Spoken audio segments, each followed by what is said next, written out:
አሶሲዬሽን ምክትል ፕሬዚዳንት ነበሩ በአንድ ወቅት። ለፕሮፌሰር አቡ እድል ሰጣለሁ በ10 ደቂቃ ውስጥ ሀሳቦትን እንዲያቀርቡ። አመሰግናለሁ ይህንን እድል ስለአገኘውን። በመጀመሪያ ይህንን መድረክ ላዘጋጁት ምስጋና ማቅረብ እፈልጋለሁ። የተለያዩ ጉዳዮች ተነስተዋል ባልደረቦቼ። ዛሬ እኔም አተኮር የምፈልገው የኢኮኖሚ ጉዳዮች ላይ ነው። እነኚህ ኢኮኖሚ ጉዳዮችንም በ10 ደቂቃ ውስጥ ማጠቃለል ስለሚያስፈልግ ሰብሰብ ባለው ወደ ማክሮ ኢሹ ላይ ፎከስ አድርጋለሁ። ቅድም የውይይቱ ርዕስ መስቀለኛ መንገድ የሚል ነው። መስቀለኛ መንገድ ላይ የደረሰ አንድ ማህበረሰብ ወሳኝ የሆነ ውሳኔ መውሰድ ያለበት ይመስለኛል። ወደ ቀኝ ነው፣ ወደ ግራ ነው፣ ወደፊት ነው የሚሄደው የሚለው እሱን ማድረግ የሚያስችል ቁርጠኝነት ይፈልጋል። እንደዛ አይነት ቁርጠኝነት በቀላሉ እንደማይከናወን ግንዛቤ ተወስዶ የሚከፈለው መስዋዕትነትም ቢሆን ተከፍሎ የአገዛዝ ስርዓት ወደ ተጠያቂነት ያለበት የሶሻል ኤንድ ፖለቲካል ፍሪደም የተከበሩበት ስርዓት መመስረት አለበት። ኢትዮጵያኖች እንደዚህ አይነት ስርዓት ይገባናል ወደሚል መደምደሚያ መድረስ አለብን። ይሄ ነው ሰዓቱ ለማለት ነው።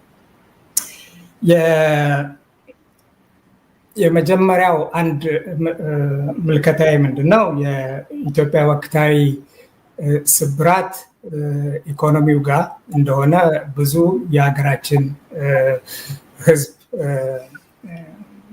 ግንዛቤ አግኝቷል።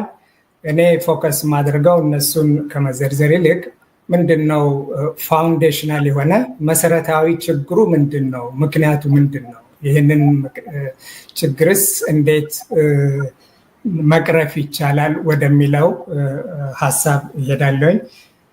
ሌሎች ባልደረቦቼ ካላነሱት ምናልባት በኋላ ላይ የፖለቲካል ኢኮኖሚ ኢሹዎችንም አንድ ላይ ለመመልከት ሞክር ይሆናል። በመጀመሪያ አንድ ኢኮኖሚ ጤንነቱን ለመመልከት የሚያስችሉን ዋና ማመላከቻዎች አሉ። አንደኛው ኢኮኖሚው ካለው የተፈጥሮና የሰው ሀብት ተጠቅሞ ምን ያህል ምርት ያመርታል፣ ለህዝቡ ለፍጆታ የሚሆን ለኢንቨስትመንት የሚሆን ምን ያህል ሪሶርስ ማምረት ችሏል የሚለው አንዱ ማሳያችን። ከፍተኛው ችግሩ አክቹዋሊ ያለው እሱ ጋር ኢትዮጵያ ካላት የሰራተኛ ህዝብ የተፈጥሮ ሀብት ሲወዳደር ሀገሪቱ የምታመርተው ምርት በጣም ትንሽ ነው። እዛ ጋ ነው ማነቆ የሆነው። ማነቆቹ በሴክተር ልናያቸው እንችላለን። የግብርና ሴክተር ለምሳሌ፣ የኢንዱስትሪ ሴክተር ያሉት ማነቆች መፈታት አለባቸው። እነኚህ ደግሞ የሚጠይቁት ፋውንዴሽናል የሆነ ለውጥ ነው። ለምሳሌ የግብርናን በተመለከተ የመሬት ጉዳይ የግዴታ መፈታት ያለበት ጥያቄ ነው። የመሬት ይዞታ፣ የይዞታ ዋስትና፣ የግል ይዞታን በተመለከተ ሊኖር የሚችል የሚያስፈልግ የግዴታ ኮሌክቲቭሊ መወሰን ያለብን ትልቅ ውሳኔ ነው። ሌላው የአንድ ኢኮኖሚ እንቅስቃሴን በምንመለከትበት ጊዜ ምንድነው ይሄ ኢኮኖሚ ወዴት እየሄደ ነው? በጊዜ ይሄ ውስጥ እያደገ ነው ወይ ወይስ እየተሻሻለ ነው ወይ የሚሉት በተለይም ኢኮኖሚክ ግሮውዝ የሚባለውን አመለካከት ወይም ኮንሰፕት የሚይዝልን ይሄ ነው። እሱን በተመለከተ አንድ ማወቅ ያለብን ነገር ምንድነው? ኢኮኖሚው አቅሙ ጋር ካልደረሰ በስተቀረ ከአመት ዓመት የሚንቀሳቀሰው አካሄድ ብዙም ቀጣይነት ያለው ኢኮኖሚክ ግሮዝ ሊፈጥርልን አይችልም።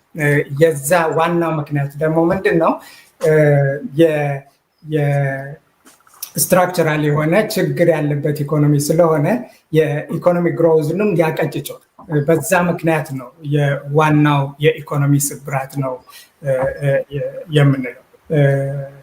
ለምንድን ነው እነኚህ ነገሮች በኢትዮጵያ ውስጥ ማየት ያልቻልነው በምንልበት ጊዜ አንደኛው ኢኮኖሚው ከሚያመርተው እና ማህበረሰቡ ለፍጆታና ለማዋለ ንዋይ የሚፈልገው የተመጣጠነ አይደለም እና አክቹዋሊ በአገር ደረጃ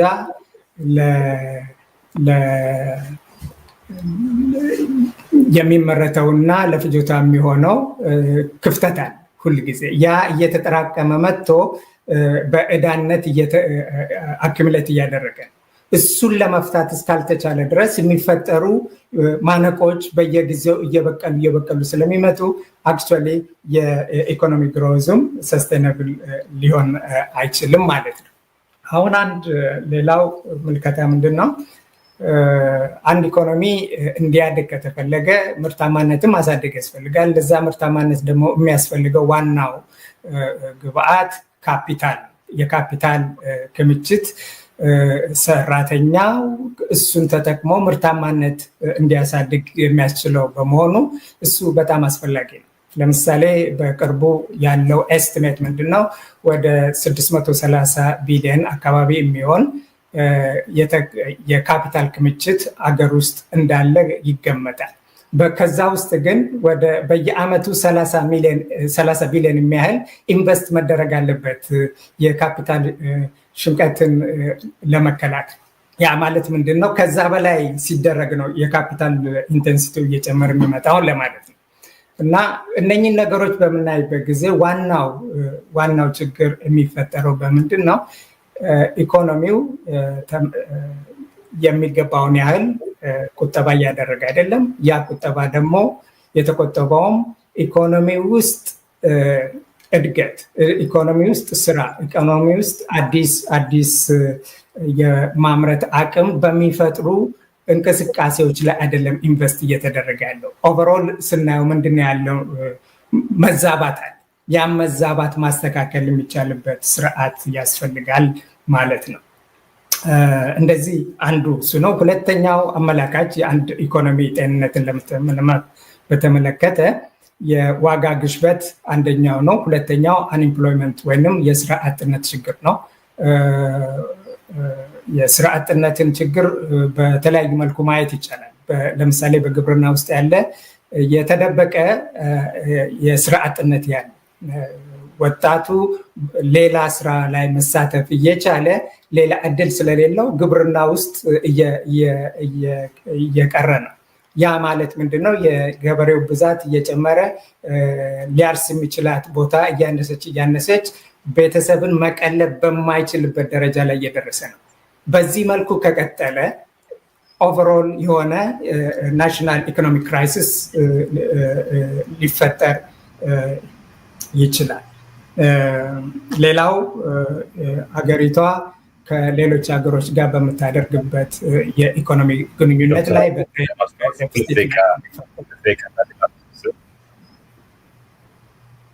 ሁለት ደቂቃ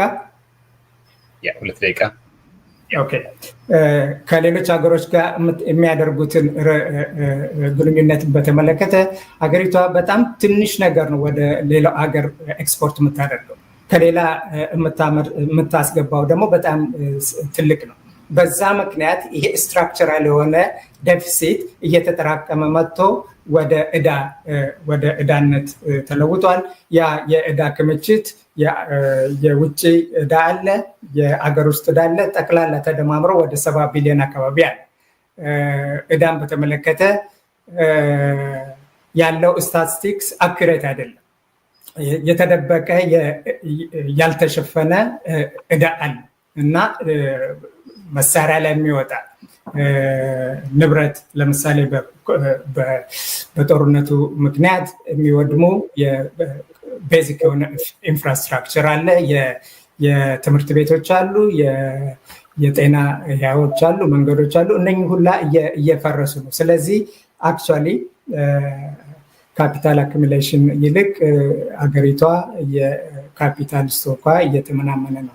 የዚህ ሁላ ቅንብር ይሄ ምንድነው? መውጫ አለው። መውጫው ሪፎርም ይፈልጋል። ግን ያ ሪፎርም የሚያስፈልገው ምንድነው?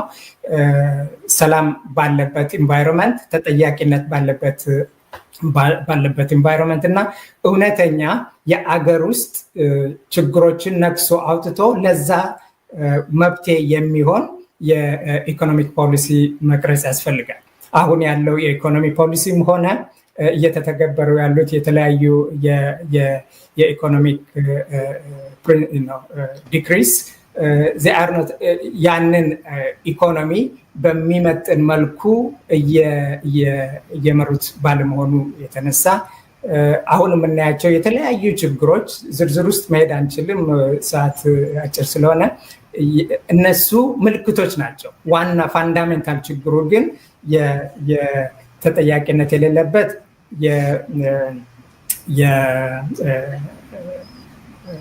የአገዛዝ ስርዓት በመስፈኑ እሱ ኢኮኖሚው ላይ የሚያሳርፈው እንደምታ ነው ለማለት ነው። አመሰግናለሁ ዶክተር አቡ ቴንክ ዩ። በመቀጠል የምናቀርበው ወጣት ያስፔድ ተስፋዬ ነው። ያስፔድ ተስፋዬ ይቅርታ ኤልያስ፣ ይቅርታ ኢሳያስ፣ ፕሮፌሰር መሳይ ገብተዋል እና እሳቸውን አስቀድመን። ጥሩ እንግዲያውስ ወደ ፕሮፌሰር መሳይ መልሳለሁኝ። ቅድም ቪዲዮ መግባት ስላልቻሉ ነው ወጥተው የነበረው። ፕሮፌሰር መሳይ ከበደ በስፋት ያው የፍልስፍና ምሁር ናቸው። ዘርፉ በርካታ መጽሐፍቶችን ጽፈዋል።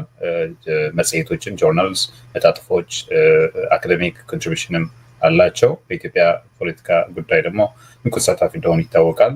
ፕሮፌሰር መሳይ ከበደ ይቀጥሉ። 10 ደቂቃ አሉ። እሺ ይቅርታ ቪዲዮ ምን እንደነካው አላውቅም። ቅድም እንግዲህ የጀመርኩት አርዕስት ያው ኢትዮጵያ መስቀለኛ መንገድ ውስጥ እንዳለች ነው። እሱም ብያለው። ሁኔታው በጣም አስጊ ነው፣ አስቸኳይ ነው። ምክንያቱም ያለው ምርጫ ወይ መፈራረስ ወይም እንዳለች መቆየት ነው እና ሶስተኛ ምርጫ በፍጹም ስለሌለ ጣብቂኝ ውስጥ ነው ኢትዮጵያ ያለችው አሁን። እና እንግዲህ አሁን መጀመሪያው ጥያቄ እዚህ ችግር ውስጥ እንዴት ገባን? የዚህ ችግር መንስኤ ምንድን ነው የሚለው ጥያቄ ይመስለኛል። እንግዲህ እዚህ እኔ ያለውን አስተሳሰብ አቀርበው አብዛኛው ተመራማሪ የሚለው ያው የዘውግ ፌዴራሊዝም የፈጠረው ችግር ነው። ይሄ እንዴት ነው ቢባል ያው የዘውግ ፌዴራሊዝም ህዝብን ከህዝብ ያጋጫል፣ ጥላቻ ይፈጥራል እና መፈጠር ብቻ ሳይሆን ያንን ጥላቻም ያዳብረዋል። ከዛ ሌላ ምንም አማራጭ የለም፣ ሰው እርስ በርስ ጦርነት ውስጥ ይገባል እና ዋናው ተጠያቂ ይሄ ዘውጋዊ ፌዴራሊዝም ነው የሚለው ነው። እኔ እንግዲህ ብዙ ጊዜ እንደጻፍኩት በዚህ ሀሳብ ብዙም አልስማማም ማለቴ ምንድነው፣ ይሄ ፌዴራሊዝም የራሱ ችግር እንዳለው በደንብ አውቃለሁ። ይህንን መቼም ክጄ አላውቅም። ነገር ግን ያሉትን ችግሮች ለመፍታት የማይቻለው ስርዓቱ ዴሞክራሲያዊ ስላልሆነ ህገ መንግስት ውስጥ እንኳን ያሉት የዴሞክራሲ መብቶች ቢጠበቁና ቢከበሩ ኖሮ 90% ያህል ችግራችን ይቀንስ ነበረ። ስለዚህ ለኔ ዋናው ጉዳይ የኢትዮጵያ ጉዳይ ፌዴራሊዝም ወይም ዘውግ ሳይሆን የዴሞክራሲ ጥያቄ ነው ብዬ ብዙ ጊዜ የጻፍኩት። ማሻሻያ ለማቅረብ አልተቻለም። ስለዚህ ችግሩ ዴሞክራሲ ነው የምለው። መሰረቱ የሁሉም ችግር ምንጩ የኢኮኖሚውም የዚህ የጦርነቱንም ችግሩ እሱ ነው። መፍታት አንችልም። አንድ አምባገነን ስርዓት ጭንቅላታችን ላይ ተቀምጦ ስለዚህ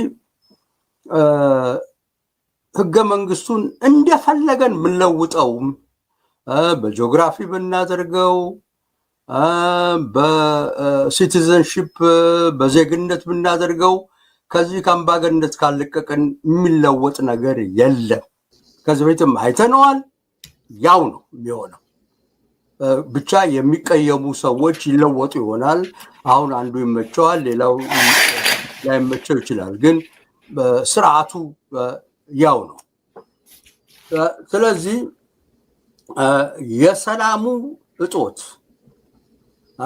ጦርነት፣ የኢኮኖሚ መውደቅ በሙሉ ከዚህ ጋር የተያያዘ ነው። ምክንያቱም ህዝቡ እና የህዝቡ ተወካዮች ሀቀኛ የህዝብ ተወካዮች ኖረው ይሄን ነገር ለማሻሻል ምን ያህል ለውጥ እናድርግ የሚለው ሁኔታ ውስጥ ሊገቡ ስለማይችሉ ነው። እና ደግሞ ሌላው እንትን ማለት ያለበት መታየት ያለበት ይሄንን ስርዓት የሚጠብቁት እና እንደው እንዲለወጥ የማይፈልጉ ወይም እንለውጣለን ብለው ወደ ላይ አቅጣጫ የሚወስዱን ሰዎች በሙሉ የሚወዱት ዋናው ነገር ይሄ ስርዓት ለአምባገነናዊ አገዛዝ የተመቸ ነው። ምክንያቱም ህዝብ ስለሚከፋፍል የተከፋፈለ ህዝብ ነው፣ ደካማ ነው። የደከመ ህዝብ ደግሞ አምባገነንነትን መቋቋም አይችልም። ስለዚህ ያውቁታል። ያንን ስርዓት በምንም ሁኔታ ማስቀጠል ነው።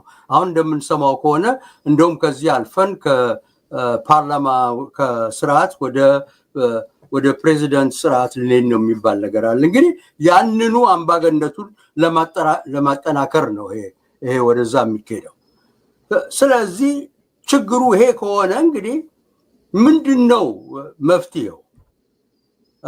የሰላሙ መንገድ እንዴት ነው የሚመጣው? እንዴት ነው መረጋጋት የሚመጣው የሚለውን ጥያቄ ስናነሳ ዋናው አብዛኛው ህዝቡ በመሰረቱ ይስማማል። ማለት ሁሉም ሰው የሚለው በንግግርና በስምምነት የሚመሰረት መንግስት ነው ለዚህ መፍትሄ ሊያመጣ የሚችለው ይላል። በእርግጥም ይሄ እንደው በብዙ አንዳንድ አካባቢ በዚህ አይሄዱም። ነገር ግን አብዛኛው ሰው የሚለው ይሄን ነው። ግን እንግዲህ ይሄ የስምምነቱና ንግግሩ እንዴት ይምጣ ሲባል ነገሩ ቀላል ነው ይላሉ። እሱም ሁሉን የሚያቅፍ ሁሉን ተቀናቃኞች ይዞ በአንድነት የሚያሰራ ጊዜያዊ የሽግግር መንግስት ነው የሚያስፈልገው የሚል ነው ከብዙ የምሰማው መልስ። እንግዲህ እዚህ ላይ ሌላ ማልስማማው ሀሳብ ይሄ ነው። እንግዲህ ጊዜያዊ መንግስት በእርግጥ እንደሚያስፈልግ አምናለሁ። የግድ በአንድ የሆነ ሽግግር ሁኔታ ውስጥ ማለፍ አለበት። ግን ተቀናቃኞችን ተፎካካሪዎችን ያቀፈ መሆን አለበት ወይ ነው የኔ ጥያቄ። ይሄ እንግዲህ በአንድ በኩል ሪያሊስቲክም ከመሆን የሚመጣ ነገር ነው። ስለዚህ እንደው ቢያንስ 4 ድክመቶች ይታዩኛል እዚህ ላይ። ይሄ ሂደት የሽግግር ሂደት ከዚህ በፊት ተሞክሮ አልሰራም። በወያኔ ጊዜ እናውቃለን ተሞክሯል። በደርግም ጊዜ በመለስተኛ ሁኔታ ተሞክሯል፣ አይሰራም። ምክንያቱም እዛ ውስጥ ሊገለሉ የማይችሉ የታጠቁ ኃይሎች አሉ። ዞሮ ጠመንጃ ያዘው ነው የሚያሸንፈው፣ ወይ የበላይ የሚሆነው ወይም ስልጣኑን የሚነጥቀው። ሞክረነዋል እኮ ይሄን መንገድ። አሁንም ቢሆን እነሱን ካላካት ደግሞ ጠመንጃ ያዙትን ካላካተትን ምንም አይነት የሽግግር መንግስት ሊሆን አይችልም። ማለት አይወክልም፣ አያቅፍም። ሁለተኛው ያሉት ኃይሎች ተፎካካሪ የሚባሉት በኃይል አይጣጣሙም፣ በአቅም አይጣጣሙም። ስለዚህ ከመጀመሪያውም ቢሆን የተዛባ አሰራር ነው። የበለጠ ክብደት የሚኖራቸው ያው ያዙ የታጠቁ ኃይሎች ናቸው። ሌላው ደግሞ የምመለከተው ሶስተኛው እንትን ያው በሚጻረሩ በጣም ብዙ የሚጻረሩ አመለካከት ያላቸው ስለሆነ አንድ መንግስት መስርተው ሊሰሩ ይችላሉ የሚለው ነገር ለኔ በጣም አጠራጣሪ ነው። አራተኛ ገለልተኛ ሊሆኑ ይችላሉ ወይ ማለት እንግዲህ ችግር የሚባለው ነፃ እና ፍትሃዊ ምርጫ እንዲመጣ ይሰራሉ የሚል ነው። ይሄን ግን ሊያደርጉት ይችላሉ ወይ አልመሰለኝም። ስለዚህ ነው በኔ በኩል እንግዲህ ከዚህ በፊት ያቀረብኩትም እንደው አንድ አዋላጅ መንግስት ወደዛ ማሰብ አለብን ነው የሚለው። ገለልተኛ የሚሆን የሚችል አሰራር መቀየስ ከተፈለገ ይሄ አዋላጅ መንግስት የሚለው ወይም ጽንሰ ሀሳብ ወደሱ መሄድ ይገባናል የሚል ነው። የዚህ አዋላጅ መንግስት የሚለው እንግዲህ ዋናው ሰላምን ማስከበር ስራው ነፃና ፍትሃዊ ምርጫ እንዲደረግ መድረክ መክፈትና ይህንን ማድረግ አሸናፊ የሆነውን ኃይል ማሳወቅና ከዛ ደግሞ ለሱ ስልጣኑን ማስረከብ ነው። በቃ ሌላ ምንም የሚሰራው ስራ የለውም። ለተወሰነ ጊዜ ነው እና ይሄ ገለልተኛ መንግስት እንግዲህ ከሁሉም ክፍል የሚወጣጣ ከዘውግ፣ ከሃይማኖት፣ ከወታደራዊ፣ ከሙያ ማህበር በሙሉ ተውጣጥቶ የሚቋቋም መንግስት መሆን አለበት። ማናቸውም የዚህ መንግስት አባል ማናቸውም የፓርቲ አባል መሆን አይችሉም።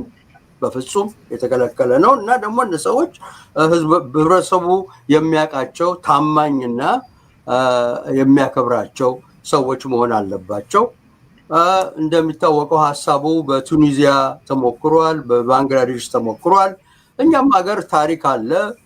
አፄ ምኒልክ ለምሳሌ ራስ ተሰማ ናደውን ሞግዚት ብለው ለልጅ ኢያሱ ምክንያቱም ልጅ ኢያሱ ያኔ የ12 ዓመት ልጅ ስለነበሩ ሞግዚት መንግስት እንዲያቋቁሙ ለሳቸው ሰጥተዋል ማለት እና ሽግግር ነው።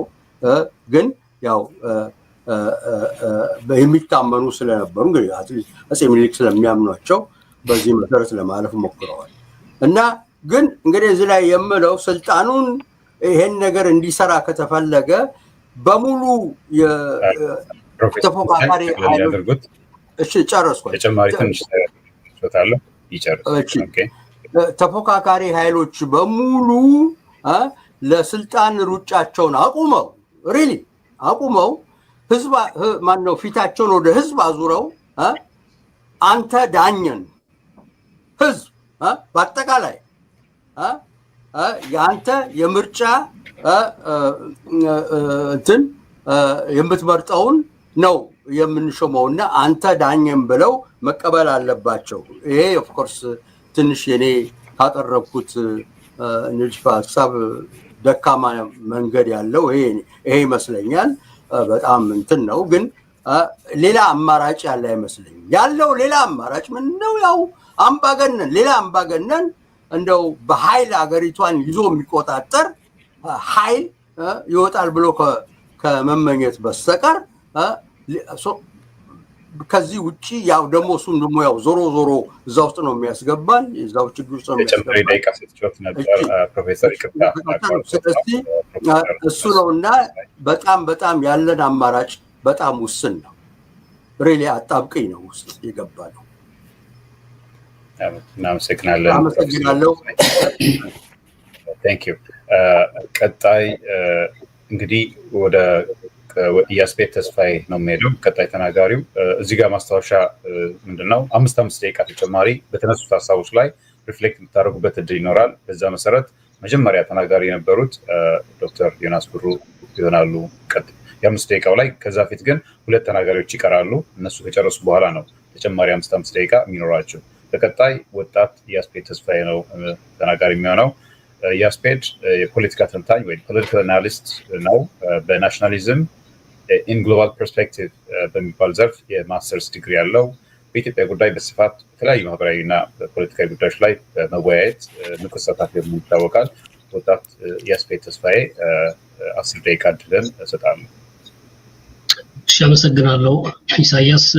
ውይይቱ በጣም አስፈላጊ እና ወቅታዊ ውይይት ነው ብዬ አስባለሁ እና ውይይቱን ያዘጋጁት የአብሮነት ኢትዮጵያ እንዲሁም ለአቶ ልደቱ ምስጋና ይድረሳቸው። የታጠችው ደቂቃ በጣም አጭር ስለሆነች ሀሳቤን በከፊል አትሊስት በንባብ መልኩ ባቀርብ ደቂቃዬን አሟጥጬ በደንብ መጠቀም እችላለሁ ብዬ ስላሰብኩ እንደሱ ለማድረግ ነው የምሞክረው። እንግዲህ የተሰጠው ርዕስ ከጦርነትና ከግፍ አገዛዝ ካልተላቀቀች ኢትዮጵያ ወዴት ነው የምትሄደው? እንዲሁም ደግሞ ዘላቂ ሰላም ማምጣት የሚቻለው እንዴት ባለ መንገድ ነው የሚል ነው። ጦርነት ለኢትዮጵያውያን አዲስ ነገር ነው ብዬ አላስብም። የተጻፈ ታሪካችን ከጀመረበት ቅጽበት አንስቶ የተጣባና የደጋገመን እውነት ነው ብዬ አስባለሁ። የነጋድራስ ገብረሕይወትን ቃል ልዋስና አባቶቻችን መጀመሪያ አረመኖችና ፈላሾች፣ ሁለተኛም ፈላሾችና ክርስቲያኖች፣ ቆይተውም ክርስቲያኖችና እስላሞች፣ በኋላም በነገድና በነገድ አለቆች ተከፋፍለው ሲዋጉ ኖረዋል። ይሄ መደጋገም ያው ባህል የሚባለው የነገሮች መደጋገም ነው ወደ ባህልነት የሚያርገውና ጦረኝነት አሁን ላይ በስነ ጽሁፎቻችን የምናወድሰው በሙዚቃዎቻችን የምንቀኝለትና የምንኮራበት መገለጫችን ሆኗል ማለት ይቻላል። ከሁለተኛው የጣሊያን ወረራ ወዲህ ብቻ አንድ ክፍለ ዘመን የማይጠጋ እድሜ ማለት ነው ያደረግናቸውን የእርስ በርስ ግጭቶች እንዲሁም ከጎረቤት ሀገራት ጋር ያደረግናቸውን ጦርነቶች ያየን እንደሆነ ኮንሰርቫቲቭ የሆኑ ወግ አጥባቂ የሆኑ መስፈርቶችን አስቀምጠን ለምሳሌ ከ500 ታጣቂዎች በላይ የተሳተፉባቸው ከቀናት በላይ የዘለለ እድሜ ያላቸውን ጦርነቶች ብቻ እንቁጠር ካልን ወደ 20 የተጠጉ ጦርነቶችን አድርገናል በእነዚህ ጥቂት ዓመታት ውስጥ ብቻ። በመላው አፍሪካ በአገራት መካከል የተደረጉ ጦርነቶች ቁጥር ከአንድ እጅ ጣት አይበልጡም። እነዚሁም ወደ 5 የሚጠጉ ጦርነቶች የኡጋንዳ ታንዛኒያ ላይ ያደረገችው ኢንተርቬንሽን፣ የአልጄሪያን የሞሮኮ የተወሰነ እንትን ተቆጥሮ ነው። ከነዚህ ጦርነቶች ውስጥ ሁለቱ የተደረገው የአፍሪካ ቀንድ ውስጥ ነው። አንዱ ኢትዮጵያ ከኤርትራ ጋር ያደረገችው፣ አንዱ ኢትዮጵያ ከሶማሊያ ጋር ያደረገችው። ጦርነት ምን ያህል የተዋሃደ ነገር እንደሆነ ያሳያል ብዬ አስባለሁ። አንጻራዊ ሰላም ያገኘንባቸው ጊዜያቶች ነበሩ። እነዚህ ጊዜያቶች ግን ቀደም ሲል ዶክተር አደም እንዳለው ኢንፎርስድ ፒስ ነበሩ፣ በጉልበት የተገኙ ሰላሞች ናቸው እንጂ የረጋ የፖለቲካ ስርዓት ስለነበረን የተገኙ ሰላሞች አይደሉም። ለዚህ ነው በቀደም የጠቀስኩት ነጋድራስ ገብረሕይወት ህዝባችን ንጉስ ቢሞት መንግስት የሞተ ይመስለዋል፣ ንጉስ በሞተ ቁጥርም እርስ በርሳቸው ይፋጃሉ፣ መንግስታችን የታፈረች በንጉስ ተፈሪነት እንጂ በስርዓታችን ደልዳላነት አይደለም የሚሉት ያለፈ ታሪካችንን በአቀኝነት የቃኘን እንደሆነ የማዕከላዊ መንግስት በተዳከመባቸው ጊዜዎች ሁሉ አንዳችን በሌላችን ላይ ተነስተናል። የሁለተኛው የጣሊያን ወረራ ወቅት፣ የ1966 አብዮት ወቅት፣ ኢህአዴግ ስልጣን በያዘባቸው የመጀመሪያ ዓመታት እንዲሁም አሁን ደግሞ ለውጥ መጣ በተባለበት ወራት የተደረጉትን ማስታወስ በቂ ይመስለኛል። እውነት ነው ያለፈ ታሪካችን የውጊያ ብቻ አይደለም። ተጋብተናል፣ ተዋልደናል፣ ወዘተረፈ ለጦርነት የተጓዙ ወታደሮች ሳይቀሩ በየሄዱበት አካባቢ አግብተው ወልደው የቀሩባቸው ታሪኮች አሉ። ነገር ግን እንዲህ ያለው ከፖለቲካው ሪያል ወይም ከፖለቲካው ዓለም ውጪ ያለው የህዝብ ግንኙነት ሰርቦች ቦስኒያኮች ላይ፣ ሁቶች ቱትሲዎች ላይ ወይም ሮሂንጋዎች በራክዮች ላይ አሰቃቂ ጦርነት ከመፈጸም እንዳላገዳቸው ሁሉ እኛም አንዳችን በሌላችን ላይ ከመነሳት አላገደንም። በቅርቡ በትግራይ ጦርነት ወቅት አብሮ የኖሩ ጎረቤቶችን ጠቁሞ ማሳፈስ፣ በድሚልክ የለፉበትን ንብረት መውረስ ወዘተረፈ እንደዚህ አይነት ድርጊቶች ከመሳተፍ አላገደንም። የእምነት አባቶችም እንዳሻችሁ ሆኖ ብለው ባርከው ቀድሰው ከመሸኘት የከለከላቸው ነገር አልነበረም። አሁን እነኚህ ሽማግሌዎች ለሽምግልና ተጉዘዋል ወደ ሌላ ጦርነት እየገባን ስለሆነ። የማያቋርጠው የጦርነት አዙሪት ምንድነው መንስኤው ከተባለ በእኔ እምነት ያልረጋ የፖለቲካ ስርዓት ነው ብዬ አስባለሁ። የረጋ የፖለቲካ ስርዓት የሁለት ነገሮችን መሞላት የግድ ይላል ብዬ አስባለሁ። ካልነዚህ ሁለት ነገሮች የረጋ የፖለቲካ ስርዓትን ማሰብ የህልም እንጀራ ነው የሚሆነው። እነኚህ ሁለት ነገሮች ምንድናቸው? አንደኛው የተናበረ የጋራ የፖለቲካ ማህበረሰብ ወይም ኮሄሲቭ ፖለቲካል ኮሚኒቲ የምንለው እንግዲህ ይሄ የተናበረ የፖለቲካ ማህበረሰብ በሲቪክ ቨርቹ በሲቪክ እሴቶች ላይ የተገነባ ሊሆን ይችላል፣ በናሽናል አይደንቲቲ ሊሆን ይችላል። በኢትዮጵያ ኮንቴክስት እኔ በሲቪክ እሴቶች ላይ የተገነባ ቢሆን የተሻለ ነው ብዬ አስባለሁ። ኤኒዌይስ እነዚህ ሁለት ነገሮች የተናበረ የጋራ የፖለቲካ ማህበረሰብ ወይም ኮሄሲቭ ፖለቲካል ኮሚኒቲ እና በፖለቲካ ማህበሩ ይሁንታ ያገኘ አገረ መንግስት ናቸው። የተናበረ የጋራ የፖለቲካ ማህበረሰብ በሌለበት ሁኔታ ይሁንታ ወይም ቅቡልነት ያለው መንግስት ሊኖር አይችልም። ስለዚህ በፋንታው የሚኖረው ምንድነው? አገዛዝ እንደፈለገ የሚናኝበት ሁኔታ ይፈጠራል ማለት ነው። አብዛኛው የአፍሪካ ሀገራት በሁለቱ ነገሮች ማለትም ከላይ በተጠቀስኳቸው ነገሮች ጉድለት የተጠቁ ናቸው። ስለዚህ የተናበረ የጋራ ፖለቲካ ማህበረሰብ በሌለባቸው ሀገራት ደግሞ ሁለት አይነት ግጭቶች ይስተዋላሉ ወይም ግጭት መነሾች ይስተዋላሉ። አንደኛው የብሔር ወይም የነገድ መስመርን ተከትሎ የማዕከላዊ መንግስትን ለመቆጣጠርና የኬኩን ትልቁን ድርሻ ለመውሰድ የሚደረግ ግጭት ሲሆን፣ ሁለተኛው ደግሞ ከተቻለ የራስን ብሔራ ሀገረ መንግስት ተገንጥሎ ለማቋቋም ወይም እሱ ደግሞ ካልተቻለ የራስን ግዛትና የራስ ገዝነትን መብት እስከ ጥግ ድረስ ለማረጋገጥ የሚደረጉ ግጭቶች ናቸው። የሀገራችን ሁኔታ ካየን ሁለቱም አይነት ግጭቶች ነበሩ፣ አሁንም አሉ። የጋራ የፖለቲካ ማህበረሰብ ለመፍጠር ባለፉት ዘመናት ከአቅላጭነት ወይም አሲሚሌሽኒስት ፖሊሲ አንስቶ እስከ ሴሌክቲቭ አውቶኖሚ ወይም ከፊል ራስ ገዝነት ከዚያ አሁን ደግሞ ከ1983 በኋላ የመድብለ ብሔር ፌዴራሊዝም ወይም መልቲናሽናል ፌዴራሊዝም የመሰሉ ፖሊሲዎችን ተግባራዊ ለማድረግ ሞክረናል። የፖሊሲዎቹ ጠንካራና ደካማ ጎን ሊኖር ይችላል፣ ግን እነሱን ለጊዜው ወደ ጎን አስቀምጠን ሊያስማማን የሚችለው ብዬ የማስበው ነጥብ እስካሁን ድረስ የጋራ የፖለቲካ ማህበረሰብ መፍጠር አልቻልንም የሚለው ይመስለኛል። እንደኛ አይነት ችግር የገጠማቸው በርካታ ሀገሮች ነበሩ። ለምሳሌ እንግሊዝ፣ ለምሳሌ ካናዳ ወይም በዲቮሉሽን ወይም በመድብለ ብሔር የፌዴራል አወቃቀር ቢያንስ ግጭት ማስቀረት ችለዋል እና እኛም በአውዳችንና በልካችን የሚሆን መፍትሄ መስፋት ይጠበቅብናል ብዬ አስባለሁ።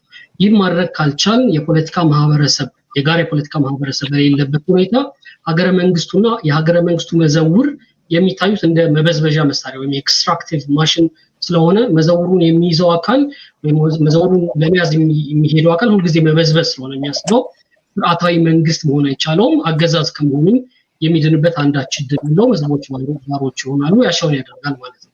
በታሪካችን ውስጥ ሁለትና ከዚያ በላይ የሆኑ ነገሮች ወይም ብሔሮች ወይም የነዚህ ብሔሮች አለቆች አብረው አገዛዝን የነቀሉበት ጊዜያቶች አሉ። ነገር ግን አሁን ለምሳሌ የቅርብ ጊዜው የኦሮማራ በዚህ መልኩ የሚታይ ነው ብዬ ነው የማስበው። ግን ትኩረቱ የጋራ ጠላት የተባለን አካል ማስወገድ ላይ እንጂ የጋራ የፖለቲካ ማህበረሰብ መፍጠር ላይ ስላልነበር አገዛዝን በሌላ አገዛዝ ከመቀየር ያለፈ ለውጥ ለማምጣት አልተቻለውም ብዬ አስባለሁ። አሁንም ቢሆን የሚደረጉ ማናቸውም አይነት ትብብሮች አገዛዝን በሌላ አገዛዝ ከመቀየር ባለፈ የጋራ የፖለቲካ ማህበረሰብ መፍጠርን ቅድሚያ ሊሰጡ ይገባል ብዬ አስባለሁ። ባለፉት ጥቂት ዓመታት በእነዚህ 7 ዓመታት ደግሞ የሄድንባቸውን መንገዶች ያየን እንደሆነ ከዚህ ቀደም ከነበረው የከፋ የሚያደርገው ብዬ የማስበው ኢኮኖሚያችንን ከማርቀቁ ባለፈ በመካከላችን የነበሩትን የማህበራዊ ክሮች የምንላቸውን የብሔር፣ የቋንቋ፣ የሃይማኖት አስተሳሳሪ ክሮች ሁሉ የበጣጠሰ መሆኑ ነው። ያለንበትን ነባራዊ ሁኔታ መቀየር ካልቻልን አሁን በተያያዝነው የጦርነት መንገድ መጓዛችን ከቀጠል ምንድን ነው ዕጣ ፈንታችን የሚሆነው? በአገር ደረጃ የሚፈሩ የጎበዝ አለቆች ወይም ዋርሎርድስ በፈንጫ የሆነች ምድር ላይ የሲኦል ኑሮን መግፋት አሊያም መሰደድ ብቻ ነው የሚሆነው። በሀገር ደረጃ ብቻ ሳይሆን ደግሞ በብሔር ወይም በክልል ደረጃ ራሱ የተናበረ የፖለቲካ ማህበረሰብ አልተፈጠረም። ብሔሮችን ክልሎችን የፖለቲካ ማህበረሰብ መሆን ይችላሉ ያላስብ። ስለዚህ ከዚህ ፍርስራሽ ውስጥ የሚወለድ የጸና ብሔር ሀገረ መንግስት ይኖራል ያላስብ። ኮንጎ ውስጥ ከ123 በላይ ታጣቂ ቡድን አለ። በአሁኑ ሰዓት ማይናማር ውስጥ 300 በላይ ታጣቂ ቡድን አለ። ኢትዮጵያ ዕጣ ፈንታ ከዚህ የባሰ እንጂ ያነሰ ይሆናል ብዬ አላስብም። ዛሬ ጦርነትና የደቀቀው ኢኮኖሚያችን ሁለት ደቂቃ እንድታጠቃለል ለማስታወስ ነው። የሀገረ መንግስት መፍረስ ለማምጣት ኢኮኖሚና ጦርነት እኔ ይቀርማለሁ የሚሉበት ሁኔታ ላይ ነው የምንገኘው። ቀደም ሲል ያነሷቸው ጉዳዮች እንዳሉ ሆኖ ደግሞ በዚህ ላይ የተጨመሩት የአገዛዙ ግዴለሽነት አለ። የልሂቃኑ በጣም በተለያየ ጽፍ መገኘት አለ። የምንኖርበት ቀጠና ላይ ያለው ጂኦፖለቲካዊ ውጥረት አለ።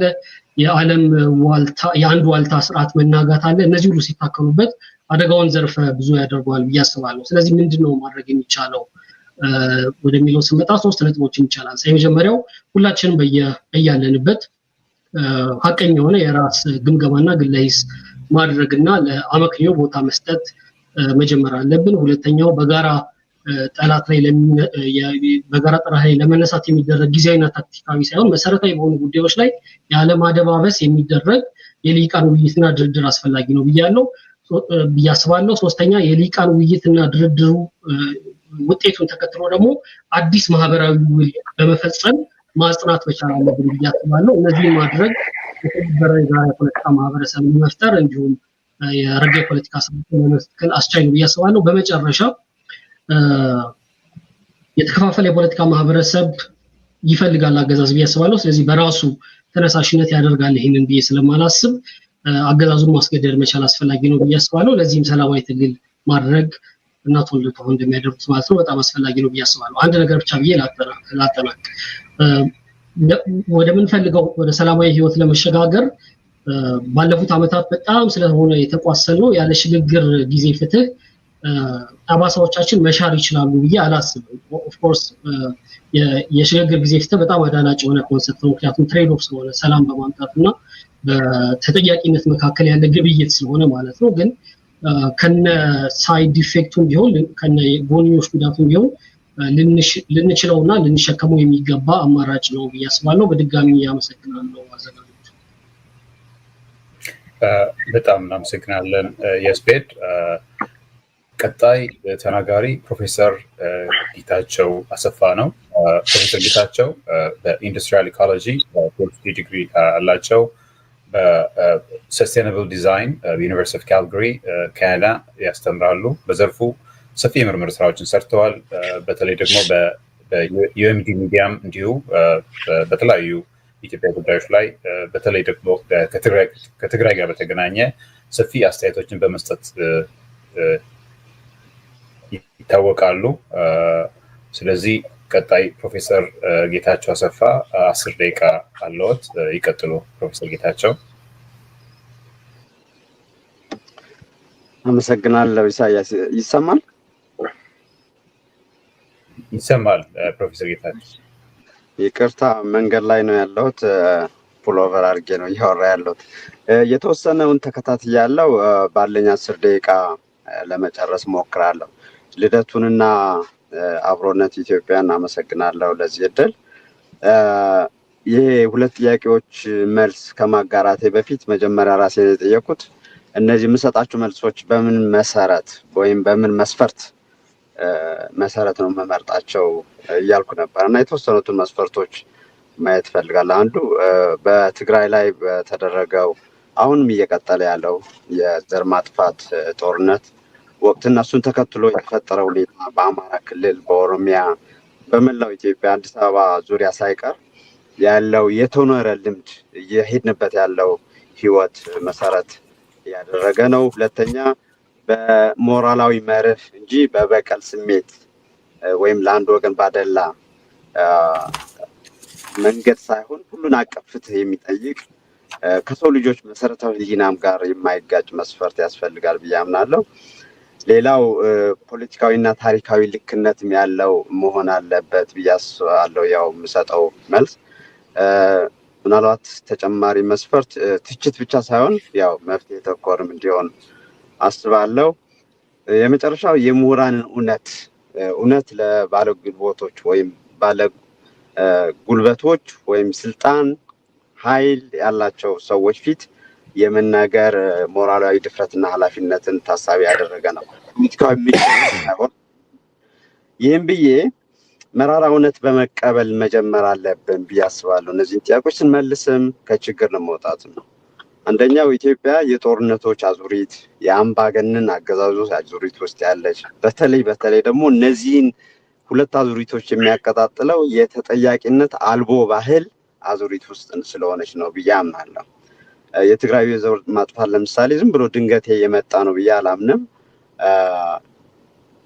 የራሱ ስር መሰረት ያለው ነው አሁን በቆራጥነት ይሄንን ተጋፍጠን በተለይ የምሁራን መድረክ ስለሆነ እንደ ምሁራን ያንን ኃላፊነት የምንወጣ ከሆነ ነው የሆነ ወደ መንገዱ መመለስ የምንችለው አገረ መንግስቱን ብያምናለሁ የመጀመሪያው ጥያቄ ያው ብዙዎች የመለሳቸው ስለሆነ እዛ ላይ ትንሽ ተጨማሪ ማድረጋው አሁን ይሄንበት ያለው ከቀጠለ በተለይ የዚህ ተጠያቂነት የሌለበት ባህል ምናስቀጥል ከሆነ አሁን በየቦታው በኬላዎች በሚሊሻዎች ፈቃድ የሚዘጋና የሚከፈት በኬላዎች የታጠረ የሚሊሻዎች ኢኮኖሚ ነው ያው እየመጣ ያለው ይሄ በየጫፉ በየክልሉ ያለ ይመስለኛል ይሄ እንግዲህ ሌሎች ሀገሮች ምን እንዳመጣ እናውቃለን አገሪቱ ውስጥ ምን እያደረገ እንደሆነ እናውቃለን ሌላው ከዚህ ጋር በተያያዘ ከጦርነትና ከአምባገነን አገዛዝ ካልተላቀቀች ዘርፈ ብዙ ሉዓላዊነት የተደፈረ ብዙ አይነት መገለጫዎች ያሉት የባለ ሌላ ፍላጎት ኃይሎች የመጫወቻ ሜዳ ሆና መቀጠል ያወጣ ፈንታዋ ነው የሚሆነው። ይህን ብዬ ዋና ማተኮር የምፈልገው ሁለተኛ ምን ይደረግ ወይም እንዴት ልትሸጋገር ትችላለች የሚለው ነው። አንደኛ እዚህ መድረክ ላይ ማተኮር የምፈልገው ምሁራዊ ሐቀኝነት፣ ታማኝነትና ቅንነት መኖር አለበት። ይሄ ኦነስቲ ኢንቴሌክቹዋል ኦነስቲ የሚለው ማለት ነው። ይህም ማነሳው ለምንድን ነው? የበእውቀቱ ስዩም አንድ ግጥም አለ። ግጥሙን አላስታውሰውም በደንብ ግን ሀሳቡ ምንድን ነው? ሁለት አይነት እድፍ አለ ይልና አንዱ እድፍ ነው ይላል፣ ሁለተኛው እድፍ ግን እንዶድ ነኝ የሚል ነው ይላል። ይሄ ማለት ከመፍትሄ አንጻር ስናየው መፍትሄ የሚያመጣው አካል ችግር ከሆነ አስቸጋሪ ነው እና ኢትዮጵያ ውስጥ ምሁራን ሪሊ የኢንቴሌክቹዋል ኦነስቲ ያለ ወይ ኢንቴግሪቲ ያለ ወይ? አሁን በትግራይ ጦርነት ጊዜ በናሬቲቭ ይባል በተለያየ መልኩ ቅድም ማስተዋል በተወሰነ መልኩ ነክተዋለች፣ ሌሎችም የነኩት ይመስለኛል። ድጋፍ ተችሮታል ያ ጦርነት። አሁንም በአማራ የሚደረገው የምሁራን የሚባለው አካል ያው በተወሰነ መልኩ የሚደግፈው ነው። በኦሮሚያም እንደዚሁ። በትግራይ ግን ሙሉ ኃይሉን ሙሉ ጉልበቱን አፍሶ ነበረ ምሁሩ ብዬ አስባለሁ። ይሄ ኤክሰፕሽን የለውም ማለት አይደለም። እዚህ መድረክ ውስጥ ከምሁራን ጦርነቱን የተቃወሙ በመርህ ነበሩ። ይሄ ወሳኝ ነው ብዬ አስባለሁ። ስለዚህ አንድ ይሄ ነው። ሁለተኛው ደግሞ እውነት መናገርና ታሪካዊ ኩነቶቹ ጋር መታረቅ ያስፈልጋል። ይሄ ወደኋላም ሄደን በነገስታቱም ጊዜ ይሁን በደርግም ጊዜ ይሁን በኢህአዴግ ጊዜም ይሁን የተፈጸሙ ወንጀሎች በተለያዩ አካላት ላይ በተለያዩ ማህበረሰቦች የተፈጸሙ ወንጀሎች ተጠያቂ ግለሰቦች፣ መሪዎች አሉ። አሁን በህይወት ያሉ አሉ፣ ያው በህይወትም የሌሉ ሊኖሩ ይችላሉ። እነዛን ተቀብለን በመርሳት ሳይሆን ፍትህ በማስፈን በተለይ ከሰለባዎች አንጻር እንግዲህ ኢትዮጵያ ምናልባት ታሪኳ የአሸናፊዎች የነገስታት የመሪዎች ምናምን ነው የሚጻፈው። የሰለባዎች ታሪክ ተጽፎ የሚያውቅ አይመስለኝም። አሁን ከሚሊዮን በላይ በትግራይ አለ፣ በአማራ ገና ቁጥሩ ያላወቅነው አለ፣ በኦሮሚያም እንደዚሁ። ወደኋላ ደግሞ ከሄድን በኢህአዴግ ጊዜ በደርግ ጊዜ ቁጥራቸው ማናቃቸው ብዙ ሰለባዎች አሉ። ከዛ እውነት ጋር ታርቀን ያንን ተጋፍጠን አድሬስ ባላረግንበት ሁኔታ እኔ እንዲያው ውሃ ቅዳ ውሃ መልስ ነው የሚሆነው እላለሁ። ከዚህ ጋር ተያይዞ ፍትህ ወሳኝና ጽኑ የሰላምና የዘላቂ መረጋጋት መሰረት መሆኑን በማመን ወደ ተግባር መሄድ ያስፈልጋል። ይሄም እንዳልኩት ወደኋላም ሄደን አሁንም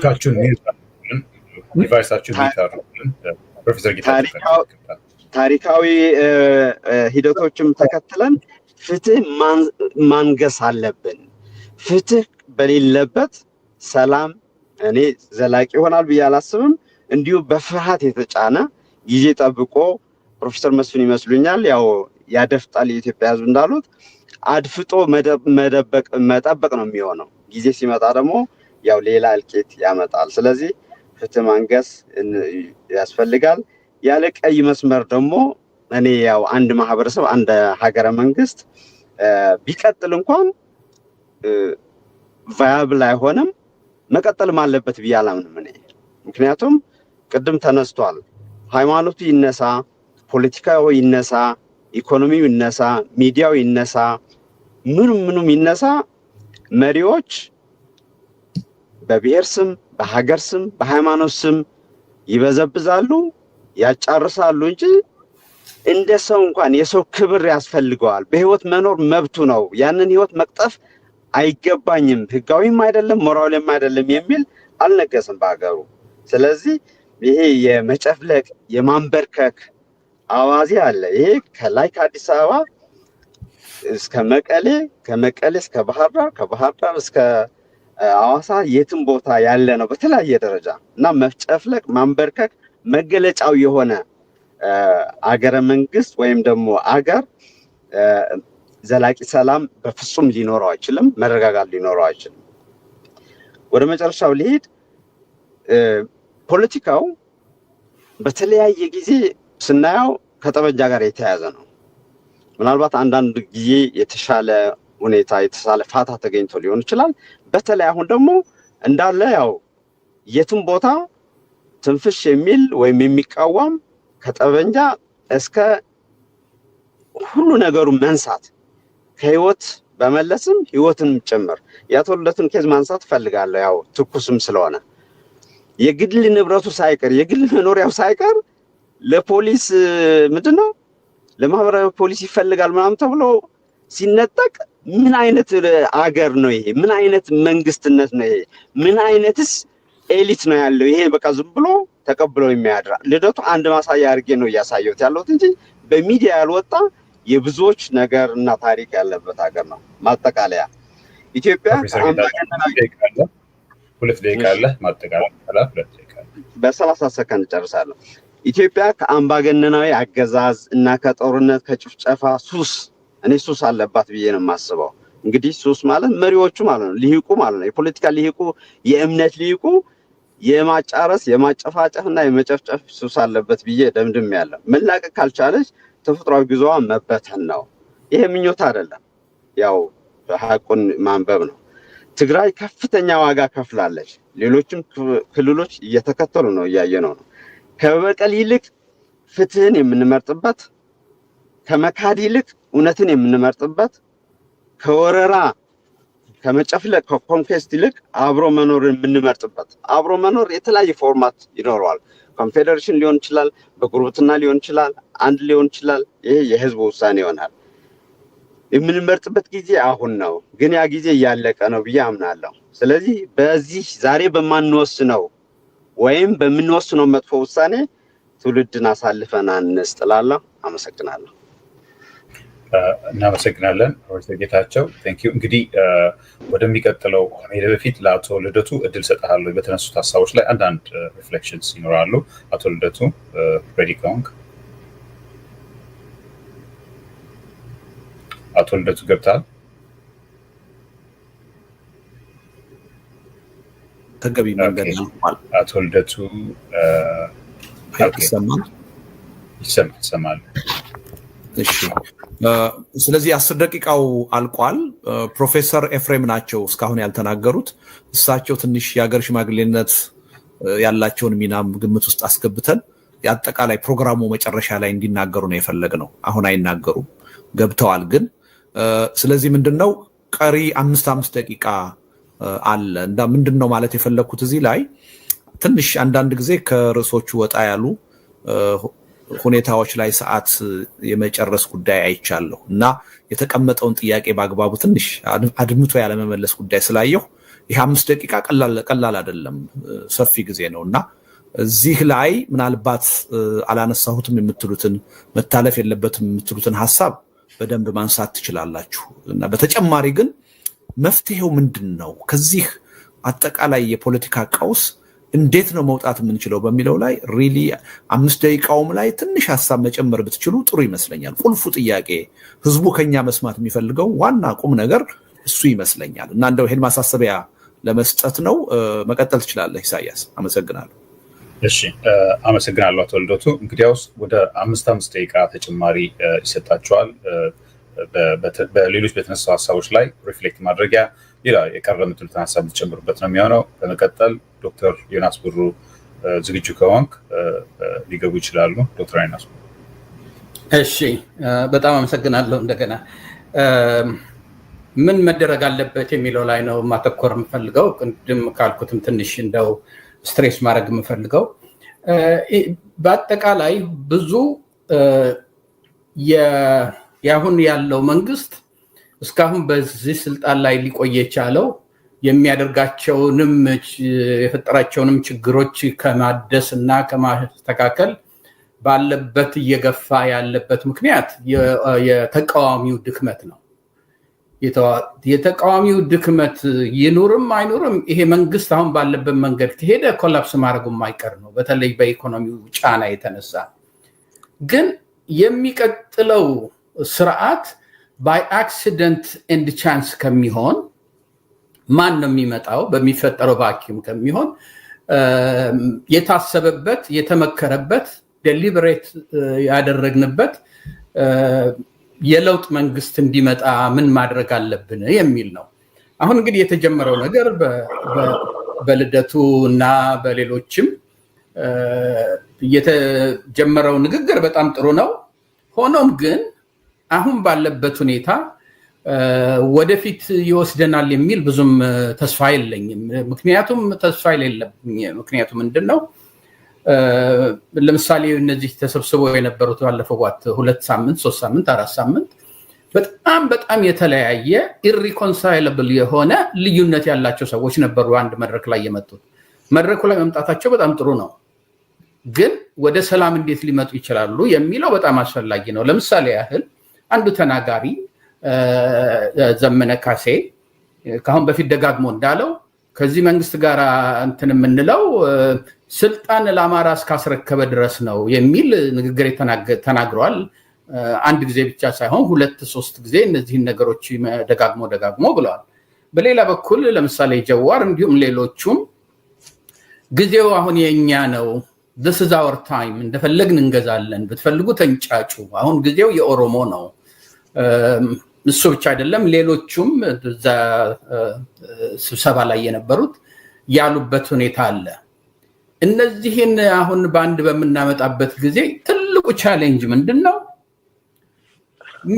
የሚያስማማን? ከአብይን ከመቃረን ውጪ ለኢትዮጵያ ያለን ቪዥን ላይ የቱ ጋር ነው የምንስማማው የሚለው እሱን አድሬስ ማድረግ እስካልቻሉ ድረስ የትም ይደርሳል የሚል እንትን የለኝም። ይሄን ሰሞን ብዙ ጊዜ የምናየው በአማርኛ በተለይ ኦሮሞ ልሂቃን አብይ ላይ ትልቅ ዘመቻ ጀምረዋል። ዘመቻቸውም አማራ ላይ የሚያደርገውን ግፍ ላይ ያተኮረ ነው። አማራ ላይ ብቻ ሳይሆን ኢትዮጵያኒስት የሚባለው ላይ ያ አንዱም የሚገርመው ምንድነው ይሄንን ካምፔን የሚያደርጉት ሰዎች ይሄ ጸረ አማራ ሊባል የሚቻለውን ትርክት የጀመሩም ትርክቱንም ፔዳል ያደርጉ የነበሩ ሰዎች ናቸው። በእርግጥ ባለፈው ጊዜ ሁሉም who did what whom የሚለው ጋር ከሄድን ሁላችንም ኃላፊነት አለብን።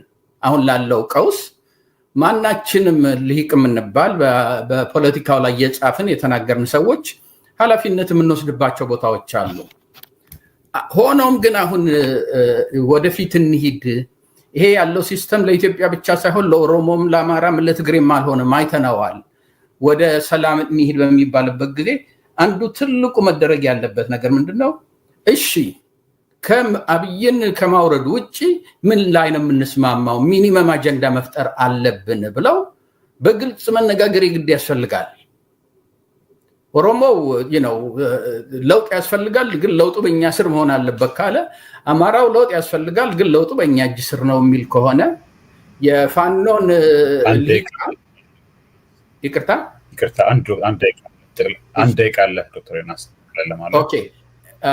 የፋኖ ልሂቃን ማኒፌስቶችንን አናሳይም፣ ጀዋር ማኒፌስቶን ወይንም ስትራቴጂን አልናገርም በሚሉበት ጊዜ ምክንያቱም ትራንስፓረንት አይደሉም፣ ካለዛ ደግሞ ሰላም ሊመጣ አይችልም። ስለዚህ ትልቁ ነገር ከአብይ ተቃውሞ ውጪ ወጥተን ምን አይነት ሲስተም ነው የምንፈጥረው ወደ ሰላም የሚወስደን ወደ ዴሞክራቲክ ፕሮሰስ የሚወስደን የሚል ነው እንጂ እናንተን በዚህ በአብይ ጥላቻ ስሬ እኔ ወደ ስልጣን ልምጣ አይናችሁን ጨፍኑ የሚለው ከአማራው ምምጣ ከኦሮሞ ምምጣ ከትግራዩ ምምጣ እንትን አይለንም።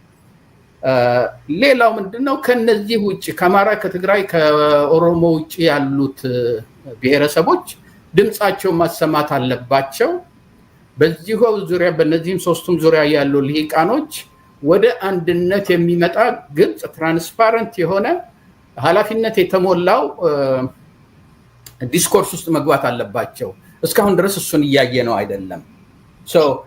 አንድ ቻሌንጅ የማደርጋችሁ እንግዲህ ምንድነው እነ ልደቱ ምናልባት ዛሬ እዚህ እኛ ስንነጋገር የኦሮሞ ግሩፖች ደግሞ ተመሳሳይ ልክ በዚሁ ሰዓት ላይ ንግግር እያደረጉ ነው።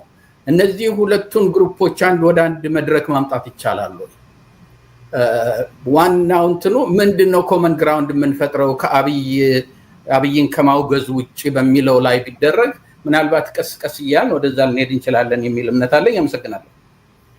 እናመሰግናለን ዶክተር ዮናስ።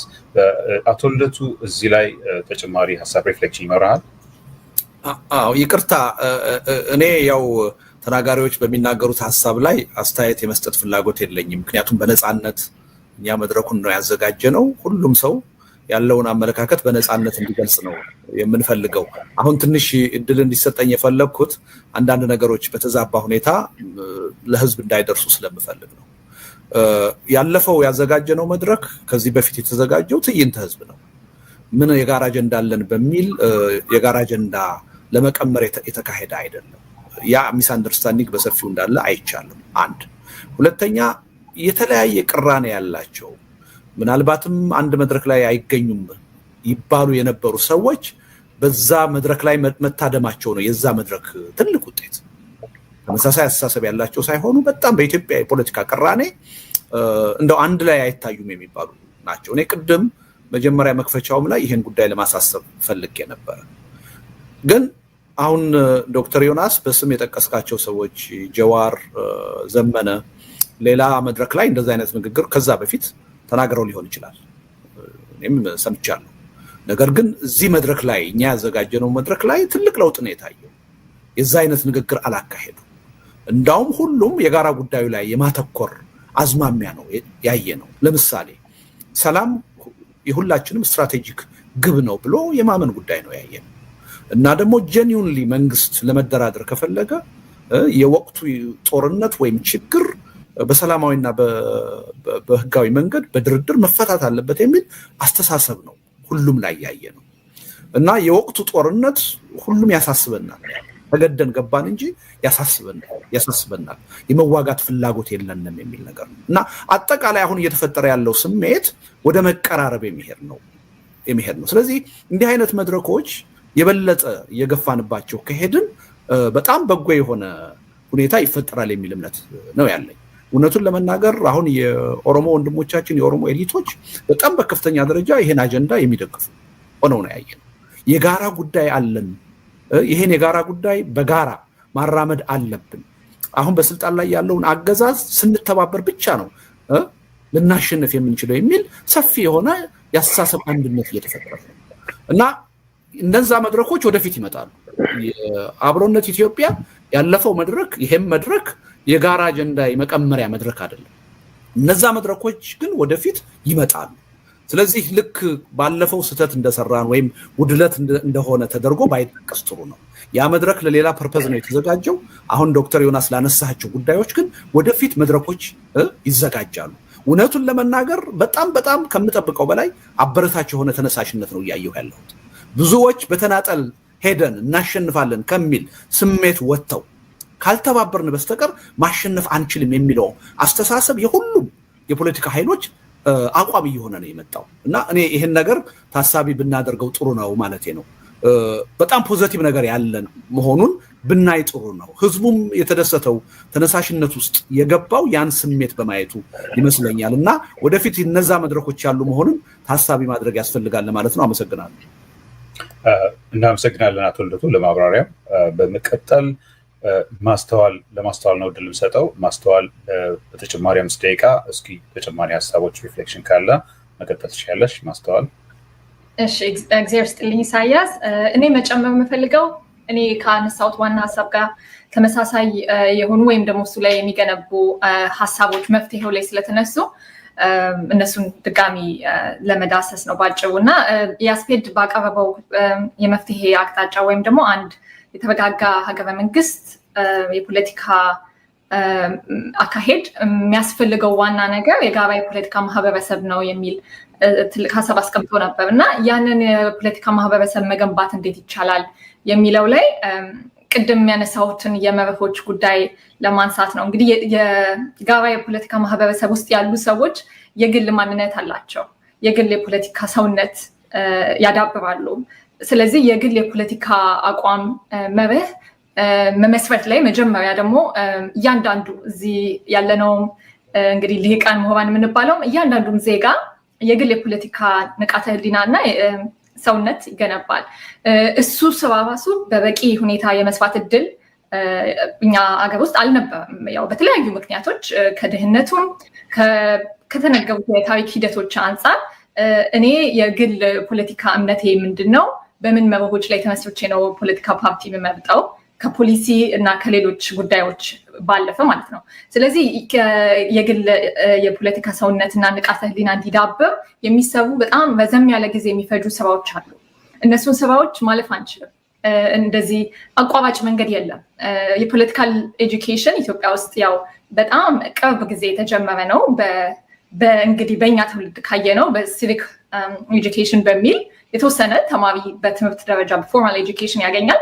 ሚዲያው እያደገ በመጣ ቁጥር ደግሞ በተለያዩ መረጃ በመሰብሰብ ነው እንግዲህ እያንዳንዱ ዜጋ የራሱን የፖለቲካ እውቀት የፖለቲካ ሰውነት የሚገነባው። ስለዚህ የግል የፖለቲካ ሰውነት መገንባት የምንለው ላይ እያንዳንዳችን ማድረግ የምንችለው ኮንትሪቢዩሽን ካለ በግል በሙያችን ሊሆን ይችላል። ሚዲያ ካለን በሚዲያችን፣ ገንዘብ ካለን በገንዘባችን ያንን ሚና ለመጫወት የምናምንበትን ሚዲያ እኛ የምናምንባቸውን መርሆች የሚያስተጋቡ ሚዲያዎችን በፋይናንስም በሌላም አቅም በመገንባት እያንዳንዱ ዜጋ ከዛ ደግሞ በዛው ልክ ልሂቅ የግል የፖለቲካ ሰውነቱ እኛ በምናምነው መርህ ላይ እንዲዳብር የማድረግ ሂደት ነው እና ከዛ በኋላ ነው እንግዲህ የጋራ የፖለቲካ ማህበረሰብ ገንብተናል ብለን ስርዓቶችን፣ ሲስተሞችን፣ መንግስት መዋቅሮችን የምንገነባው እና ከዚ አንጻር እያንዳንዳችን ሁላችንም እንግዲህ የሚያስፈልገን የንግግር ሂደት ውስጥ ስንሳተፍ ቅድም የተነሱ ነገሮች አሉ። ግለ ሂስ ያስፈልገናል። ከአመት ዓመት እውቀታችን ይቀየራል። በዛው ልክ ደግሞ ዓለምን የምንረዳበት ኢትዮጵያ ታሪክን የምንረዳበት የወደፊት ምርጫችን እየተቀያየረ ይሄዳልና ለመቀየር ለለውጥ ክፍት መሆን አመክንዮ ተብሏል። በአመክንዮ ለመመራት መሞከር፣ ሀሳብ ለመለወጥ ዝግጁ መሆን የሚለው የይቅርታ ባህል፣ የመከባበር ሰጥቶ የመቀበል ባህል፣ እነዚህ ነገሮች ሁሉ እንግዲህ በጣም አስፈላጊ የሆኑ የግል ስነ ልቦናችን ንቃተ ህሊናችን የፖለቲካ ስነ ልቦናችን የምንገነባበት ነው። እሱን የማድረግ ሂደት የሁላችንም የቤት ስራ ነው። ከዛ ደግሞ ከራሳችን አልፈን እነዚህ ነገሮች እንዲያድጉ ፖለቲካል ኤጁኬሽን መነቃቃት እንዲኖር መስፋት ግዴታ ነው። ይሄ የቤት ስራ የሚታለፍ አይደለም። በጣም ኮንክሪት አይመስልም። ምክንያቱም ተሰብስበን የሽግግር መንግስት የማዋቀር አይነት ስራ አይደለም። አመታት ብቻ ሳይሆን 10 ዓመታትም ሊፈጅ ይችላል። ግን አሁን ያለንበትን ሁኔታ በደንብ ካየነው የኢትዮጵያ ዘላቂ ሰላም ሊመጣ የሚችለው በዚህ ማንኛውም ትውልድ ሊሰራው ባልቻለው የቤት ስራ ነው። ያንን የቤት ስራ የራሴ ብለን ተቀብለን እያንዳንዳችን በምንችለው አቅም ኮንትሪቢዩት እያደረግን ያንን የማህበረሰብ ማንነት መገንባት እንችላለን። ከዛ በኋላ ደግሞ እነዛ ላይ ተመስርተን የፍትህንም ጉዳይ የዲሞክራሲ ተቋማትንም ጉዳይ ከዛ እነዛን የሚያስፈጽሙ ህጎች፣ መመሪያዎች ሁሉ የመገንባት ጉዳይ መሰራት ይችላል። ይህንን የመርህ ጉዳይ ካለፍ ነው ግን አሸዋ ላይ መገንባት እንደሚባለው ነው። መሬት የማይዝ ነገር ላይ መገንባት እንደሚባለው ነው የሚሆነው እና የዛሬውን ውይይት ሌሎችም ከዚህ በፊት ሌሎች ያዘጋጁት ውይይት በጣም ኢንዲስፔንሰብል በጣም አስፈላጊ ናቸው ብዬ ማምነው በዚህ ምክንያት ነው። እያንዳንዱ ውይይት እያንዳንዱ የሚዲያ ፕሮግራም ይህን እድል የሚከፍት በተለይ በታስቦበት እና የፖለቲካ ባህል ለመቀየር የንግግር ባህልን ለመቀየር ታስቦ ዲዛይን የተደረገ ከሆነ የዛሬው እንደዛ ነው ብዬ አስባለሁ። ከዚህ በፊትም የነበሩት እጅግ በጣም ትልቅ የሆነ ስራ ናቸው። እንደዚህ ኮንክሪት ወዲያው የሚያመጡት ውሳኔ ባይኖርም ባህል የሚገነቡበት መስፈርቶች ናቸው፣ ምሰሶዎች ናቸው እና የውይይት ባህልን ማዳበር የሚለው ነው። መጨረሻ ላይ ካልቸራል አክተርስ ወይም ደግሞ ኢትዮጵያ ውስጥ የባህል ተቋማት ይህንን ትልቅ ስራ መስራት ይችላሉ። ብዙ ጊዜ ፖለቲካና ባህልን ስለምንለየው ነው እንጂ የንግግር ባህል ሰጥቶ መቀበል፣ እነዚህ ነገሮች በዴይ ቱ ዴይ ላይፋችን የምትገነባቸው ናቸው። እያንዳንዱ አርቲስትም እያንዳንዱ የካልቸራል አክተርም ይሄ ስራ ላይ መሳተፍ እድል አለው፣ ኃላፊነትም አለበት። ስለዚህ በአጠቃላይ የመፍትሄውን አቅጣጫ ሳይሆን የሩቅ መፍትሄ ነው የሚታየኝ። የ10 ዓመት የ5 ዓመት የ3 ዓመት ለውጥ አይታየኝም። አሁን ባለንበት ሁኔታ ረዘም ያለ ስራ የሚጠይቅ ግን የትውልድ ግዴታ አንድ ሊሰራው የሚገባ የፖለቲካ ባህልን የማዳበር የውይይት የድርድር ባህልን ማዳበር ቀን በቀን የሚሰራ የቤት ስራ ነው ብዬ ነው ማስበው እና ሁላችንም እዛ ላይ ደግሞ የራሳችን ሚና ይኖረናል። እሱ ነው ለማለት የምፈልገው። ልደቱም አዘጋጆቹንም በድጋሚ እጅግ በጣም አመስገን እፈልጋለሁ። ቴንኪው እናመሰግናለን ማስተዋል። በመቀጠል ዶክተር መሰንበት ተጨማሪ 5 ደቂቃ ላይ ሪፍሌክት እንድታደርግ እንድንፈታለን። ዶክተር መሰንበት። እሺ አመሰግናለሁ በጣም ጊዜ ስትለኝ አጠር አድርጌ ሀሳቦችን ቅድም ያላነሳኋቸውን 2 ሀሳቦች ማንሳት እፈልጋለሁ። አይ ቲንክ ዶክተር ጌታቸው ይመስለኛል ኢንተሌክቹዋል ኢንቴግሪቲ እና ኦነስቲም ያስፈልጋል ያለው ንግግር ላይ በጣም እንትን ስላለኝ ነው ባልናገር ስለሚጸጽተኝ ብዬ ነው። እኔ አይ ቲንክ አሁን ባለው ሁኔታ እንደው መንግስትን ከመቃወም ባለፈ መነጋገር ያለብን ይመስለኝ በተለይ የተለያየ ፖለቲካ አመለካከት ያለን ሰዎች ኢትዮጵያ ውስጥ ያለው የዘውግ ብሔረተኝነትና ብሔራዊ አስተሳሰብ እና ህገ መንግስታዊ ቅርጽ ከ30 ሜቢ ከ40 ከ50 ዓመት በኋላ ከዚህ ኤክሰርሳይዝ ኋላ ምንድነው ኤግዛክትሊ ማስተካከል ሁሉንም ባይሆን አትሊስት መጥፎ ገጽታዎችን እኔ በኔ እይታ አይ ቲንክ የፖለቲካ አደረጃጀትን እንግዲህ የብዙ ሀገሮችን ለማየት ሞክሬያለሁ ብዬ አስባለሁ። የፖለቲካ ሳይንስ ቲዮሪዎችንም አንብቤያለሁ። በበርካታ ጸሐፍት እንደሚያሳዩት ፖለቲካና ዘውግ እጅግ በጣም አደገኛ የፖለቲካ አንድምታዎችን እንደሚያመጣ ብዙ ነገሮችን ያሳያሉ። ኦፍ ኮርስ ኢትዮጵያ ውስጥ ሲመጣ የማንክደው ነገር ምንድነው በታሪካዊ ቁርሾች ባልተፈቱ የብሔር ጥያቄዎች የቋንቋ የባህል ብዙ አይነት ጥያቄዎች አሁን ያለውን ህገ መንግስት ኢንፎርም እንዳደረጉት አንደርስታንድ አደርጋለሁ። ነገር ግን ከ30 ዓመት የዚህ የፖለቲካ ኤክስፐሪመንት ይህ የፖለቲካ አደረጃጀት ህዝቦችን እንዲቀራረቡ አድርጓል ወይ? ያን የኮኦፕሬቲቭ ስፒሪት የኮኦፕሬቲቭ ፌዴራሊዝም አምጥቷል ወይ ስንል እኔ እሱን መልስ አላገኘሁም። ይቅርታ አድርጉልኝና አይ ቲንክ እዛ ላይ ሲሪየስ የሆነ አንድ ትልቅ አውድ የፖለቲካ ዲስከሽን አውድ ነው ብዬ የማስበው እሱ ነው። የኢትዮጵያ ህዝብ ለዲሞክራሲ ያለውን ፍላጎት በተለያየ የታሪክ አጋጣሚ አሳይቷል ብዬ አስባለሁ። ከምርጫ 97 ለምሳሌ እንደ ጥሩ ኤግዛምፕል ማየት እንችላለን። ለከፍተኛ የብሔር አደረጃጀት የነበረውን ትልቁን ኢህአዴግን በአጭር ጊዜ በአንድ ዓመት ውስጥ ነው ያስታውሳለሁ የተደራጀ የፖለቲካ ፓርቲ መገዳደር ብቻ ሳይሆን እኔ ያኔ ምርጫ ማሸንፏል ብዬ ነው የማስበው ቅንጅት በነበረበት ወቅት እና የኢትዮጵያ ህዝብ የነፃነት የዲሞክራሲ የልማት ፍላጎት ማሳየት የሚችል የፖለቲካ ኃይል ካለ ያን ለማሳየት ፍላጎት ያየንበት ሁኔታ አለ። ያ ማለት ቅሬታዎች የብሔር ጥያቄዎች የሉም ማለት አይደለም። ግን ለዲሞክራሲ ያለን ማህበራዊ መሰረት ካለ ያ ላይ ማዳበር ያለብን ይመስለኛልና እንደ ትልቅ አውድ ሆኖ ለውይይት መቅረብ ያለበት ይመስለኛል። እኔ ለመጫን አልፈልግም፣ ግን በግሌ አንድ ሀገር በዘውግ አስተሳሰብ የሚመራበት ሂደት መልካም ነገር እንዳልኩትን የህዝቦችን መቀራረብ የልማት እንደው አሁን ኢትዮጵያ ውስጥ እኮ ምንም አይነት ሌላ የማህበራዊ አደረጃጀትም ያለ አይመስልም። ስለ ገበሬዎች ኢትዮጵያ ስላሉ የገበሬዎች ችግር አትሰማም፣ ስለ ሰራተኞች ችግር አትሰማም፣ ስለ ሴቶች ችግር አትሰማም። አሁን ባንኩም ኢኮኖሚውም የፖለቲካ አደረጃጀቱም ብሔር ነው። ይሄ አካሄድ አይ ቲንክ መገምገም ያለበት ይመስለኛል። እንደው መጫን እንዳይሆንብኝ ትንሽ ዲፕሎማቲክ ለሆንና ሁለተኛ ቅድም ተብሏል ፈረንጆቹ you don't need to reinvent the wheel ይላሉ። ለሁሉም ችግሮች መፍትሄ ፕሮፌሰር መሳይ ብሎታል። ከብሔረተኝነቱ ከፌዴራሊዝሙ በፊት ዲሞክራሲ ነው። አሁን በኢትዮጵያ የፖለቲካ ታሪክ ሙሉ ምንም አይነት የዲሞክራሲያዊ ስርዓትን መፍተል አልቻለም። ይሄ በጣም እጅግ በጣም ሰፊ ችግር ነው። ትኩረታችንም እሱ መሆን ያለበት ብዬ አስባለሁ። ምክንያቱም ዲሞክራሲ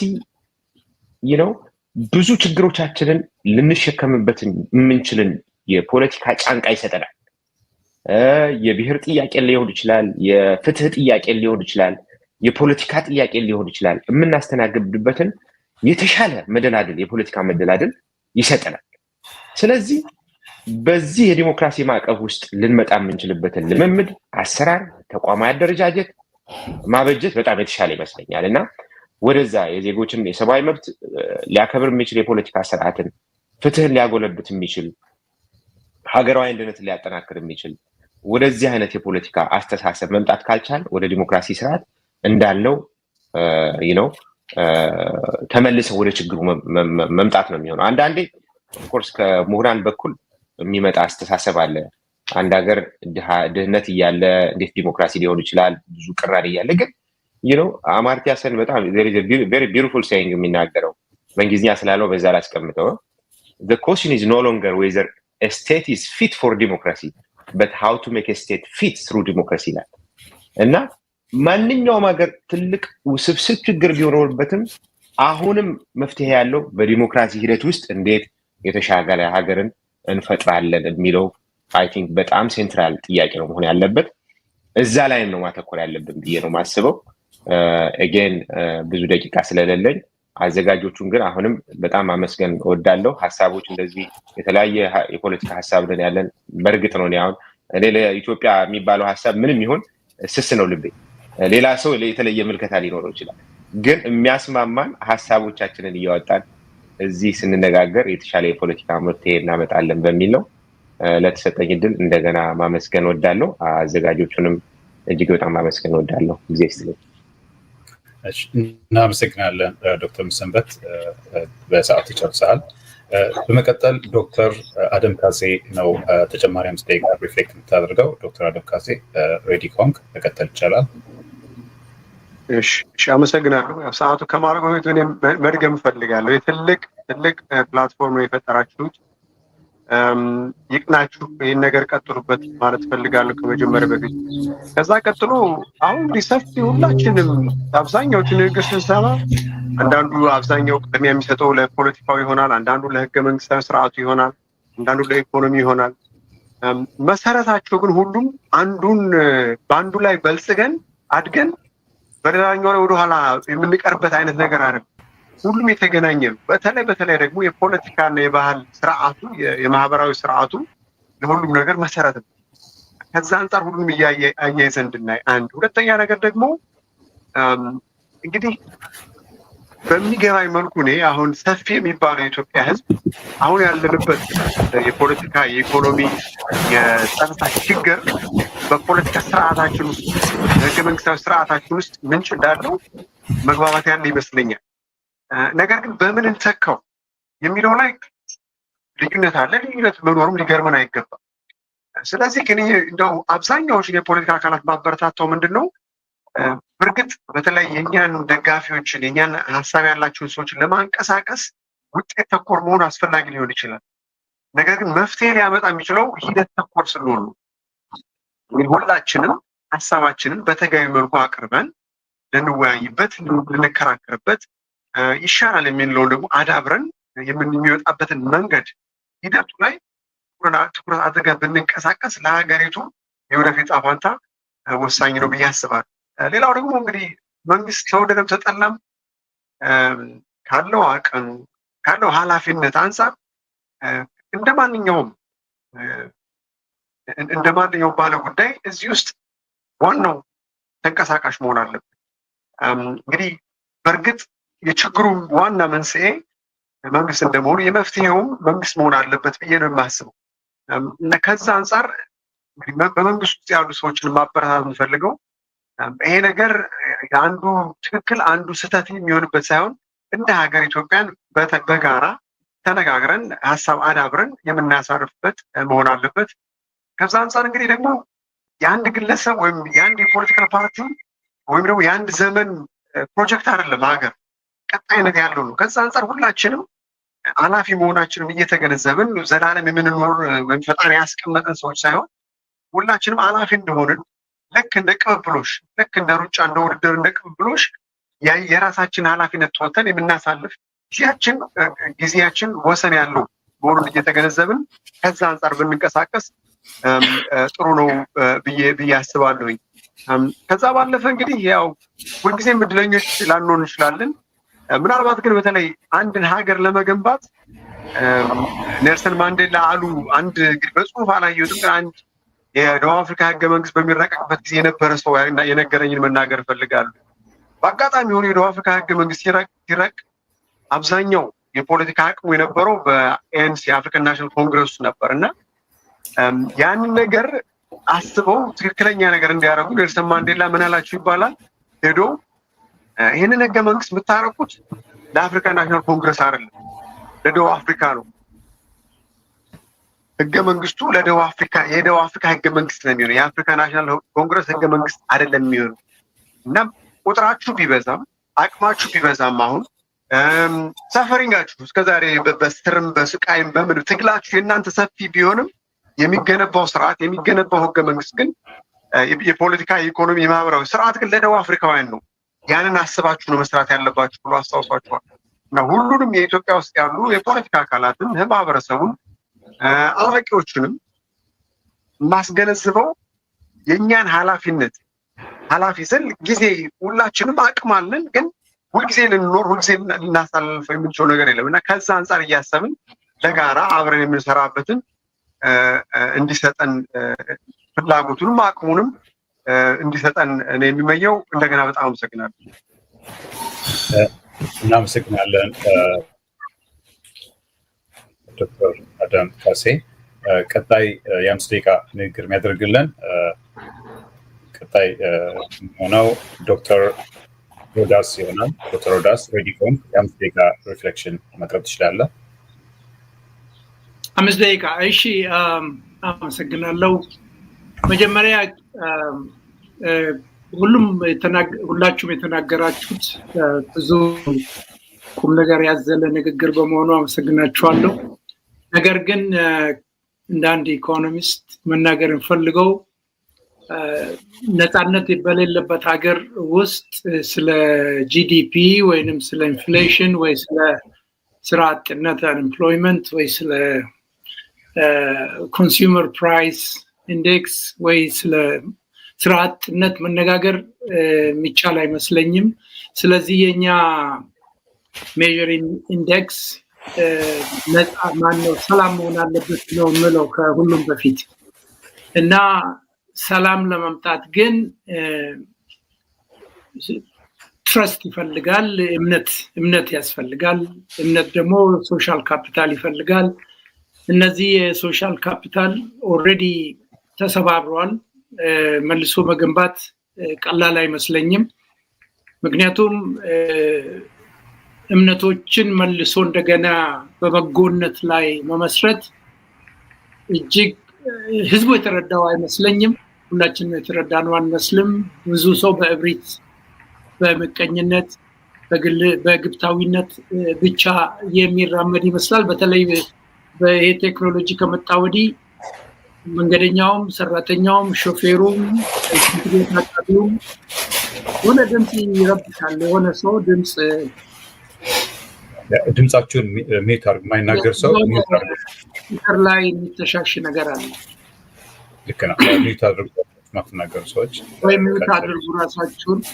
እና እነዚህን የሶሻል ትራስት መልሶ ካልተት ለማድረግ በጎነት ይጠይቃል። በተለይ በኢንትራ ሶሻል አሁን በእያንዳንዱ ሶሻል ካፒታል በኦሮሞ ውስጥ አለ። አሁን ጥሩ ነው። እሺ የማይተናገሩ ሰዎች ሚዩት አድርጉልን። የማትናገሩ ሰዎች ጣልቃ እየገባ እየረበሸ ነው። ይቅርታ። ጎሄድ ቀጥል ዶክተር።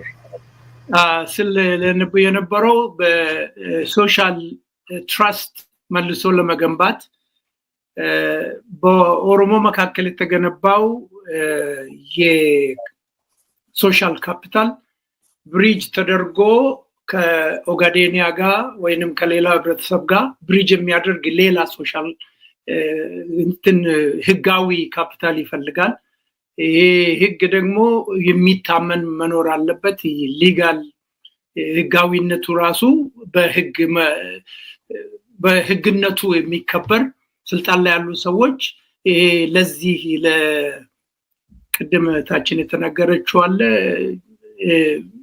ኢንስቲትዩሽኖች መስራት ሳይሆን ግማሽ እንኳን እምነት የምንጥልባቸው ካልሆኑ በህብረተሰቦች መካከል የራሳቸው የሚፈጥሩትን ቁርሾ እንደ መሳሪያ እና ከፋፍሎ እንደ መግዛት መሳሪያ የሚጠቀሙበት ከሆነ ሰላም ሊኖር አይችልም።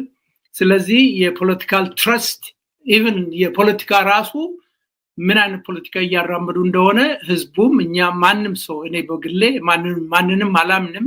ከሌላ ግሩፕ ይምጣ፣ አሁን ስልጣን ላይ ካለው መንግስት ተብየው ይምጣ ወይ ከሌላም አካባቢ ይምጣ፣ ይሄንን ጋፕ እንደ መሳሪያ ተጠቅመው ህዝብን በማጋጨት መሀል ላይ መቆየት አሁን በፒፒኤዩ ዓለም ይህ ብቻ ሳይሆን ራሱ ፕሮስፐሪቲ ፓርቲ ከዚህ ከፔንቴኮስታል መሰረት የመጣ ነው፣ ከፕሮቴስታንት እምነት መሰረት የመጣ ነው እና እሱን በመጠቀም ሌላውን ማሞኘት፣ ሌላውን መግፋትና ህብረተሰቡን በመከፋፈል ለረጅም ጊዜ መሀል ላይ መቆየት።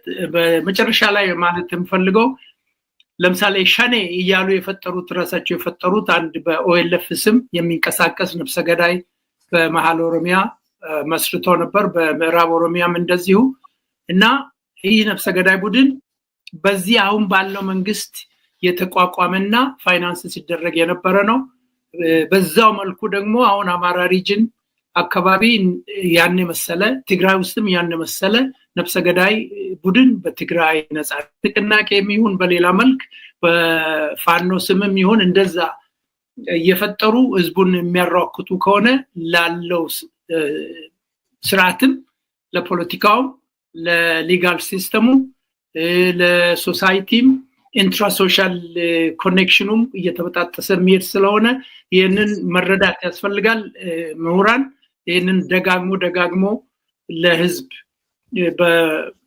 በማስረዳት እንደገና ህብረተሰቡ መብቱንና ግዴታውን የሚረዳበትን ሁኔታ መፍጠር እና የነን ሶሻል ትረስት ካልቲቬት ማድረግ በጎነትን መልሶ መገንባት በጣም እጅግ አስፈላጊ ነው ብዬ ነው ማምነው 5 ደቂቃ ያለቀ ይመስለኛል በጣም ነው ማመሰግናችሁ እናመሰግናለን ዶክተር ሮዳስ ቀጣይ ተናጋሪያችን የሚሆነው 5 ደቂቃ ፋይሰል ሮብለ ፋይሰል ዝግጁ ከሆንክ መቀጠል ይችላል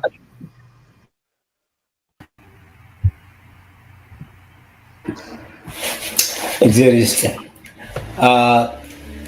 ዛሬ ጠዋት ንግግሬን ሲጀምር ስለ አዲስ አበባ 1992 የነገርካችሁ ትንሽ ታሪክ ነበረ actually interestingly enough professor Ephraim ያኔ አዲስ አበባ ነበረ አብረን ነበር ለፒስ for the whole of Africa through the Swedish and ራሱ ቸር ያደርግ ነበር ይሄንን ምነግራችሁ የኢትዮጵያ ጥያቄ ከአብይም በላይ or በፊት የመጣ ነው ከሱም ሆላ የሚቆይ ጥያቄ ነው that tells us actually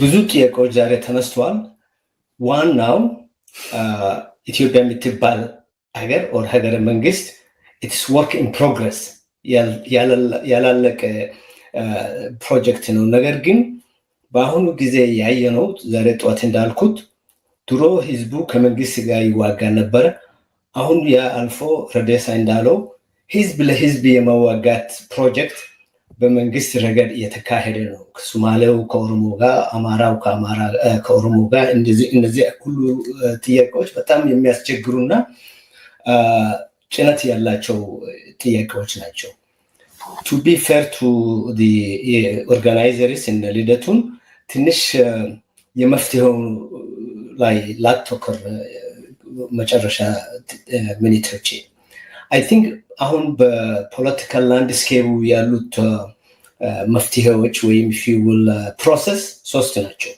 አንደኛው ጠመንጃ ከያዙት ኃይሎች ጥያቄ ያላቸው ተገቢ ጥያቄ ያላቸው ግን ያንን ጥያቄ ለመፍታት አርሚድ ስትራግል የካሄዱ ናቸው ፋኖ ኦላ በመጠኑ ኦጋዴን ናሽናል ሊበሬሽን ፍሮንትም ሊገባ ይችላል አሁን እንደምናውቀው እና የተወያዩ ናቸው የትግራይ ነገር አላለቀም እና ሌሎች ሶ እሱ አንድ ፕሮሰስ ነው አንድ መፍትሄ እንዳዩት ነው ሁለተኛ ደግሞ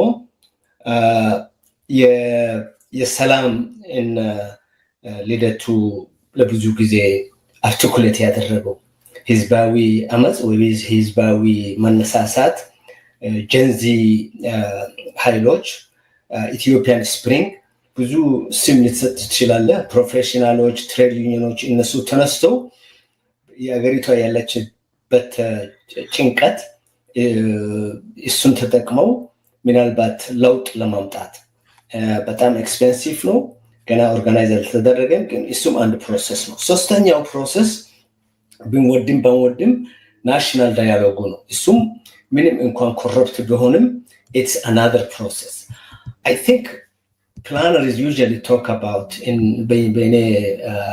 moya short term and long term ብዙ ዛሬ ጧት የተናገሩ ዲስከስ ያደረግናቸው ጥያቄዎች ለሎንግ ተርም ሊሆኑ ይችላሉ የኢኮኖሚ ጥያቄዎች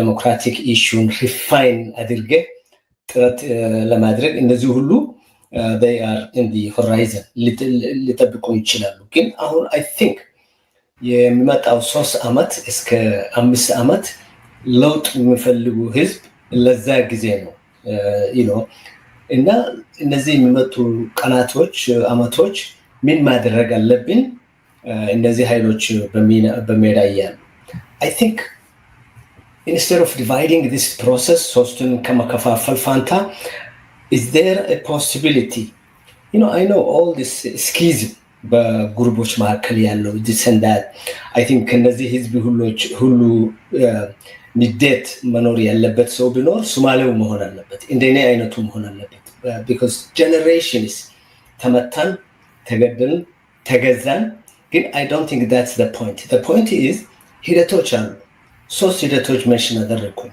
የማላቃቸውም ሂደቶች ሊኖሩ ይችላሉ and all these people መፍትሄ ፈላጊዎች ናቸው መጀመሪያ ስቴፕ እነዚህን ኃይሎችን አንድ ላይ አምጥተን አንድ ላይ ስራቸውን ሰርተው either ጭንቀት በመንግስት ላይ መጫን ወይም whatever solution ማምጣት ግን I don't think we should ignore any group armed groupን ignore ማድረግ የለብንም ህዝባዊ ንቅናቄ የሚያደርጉትም እና ፕሮፌሽናል ግሩፖችን እንትን ማለት አለብን እና ናሽናል ዳያሎግ ራሱ because ብዙ I think መስታወት ነበረች በአሁን ባለው ንቅናቄ በጣም ኤክስፕሌን ያደረገችው ብዙ ህዝቦች ምንም እንኳን በፒፒ የተቀጠሩ ወይም በፒፒ ያመጡ ቢሆኑ ኤፈርት አድርጓል ከናሽናል ዳያሎግ ጋር መስራት እዛ ያለው ኮንተንት ጥሩ ነው ግን ፒፒ እንደሚጠቅመው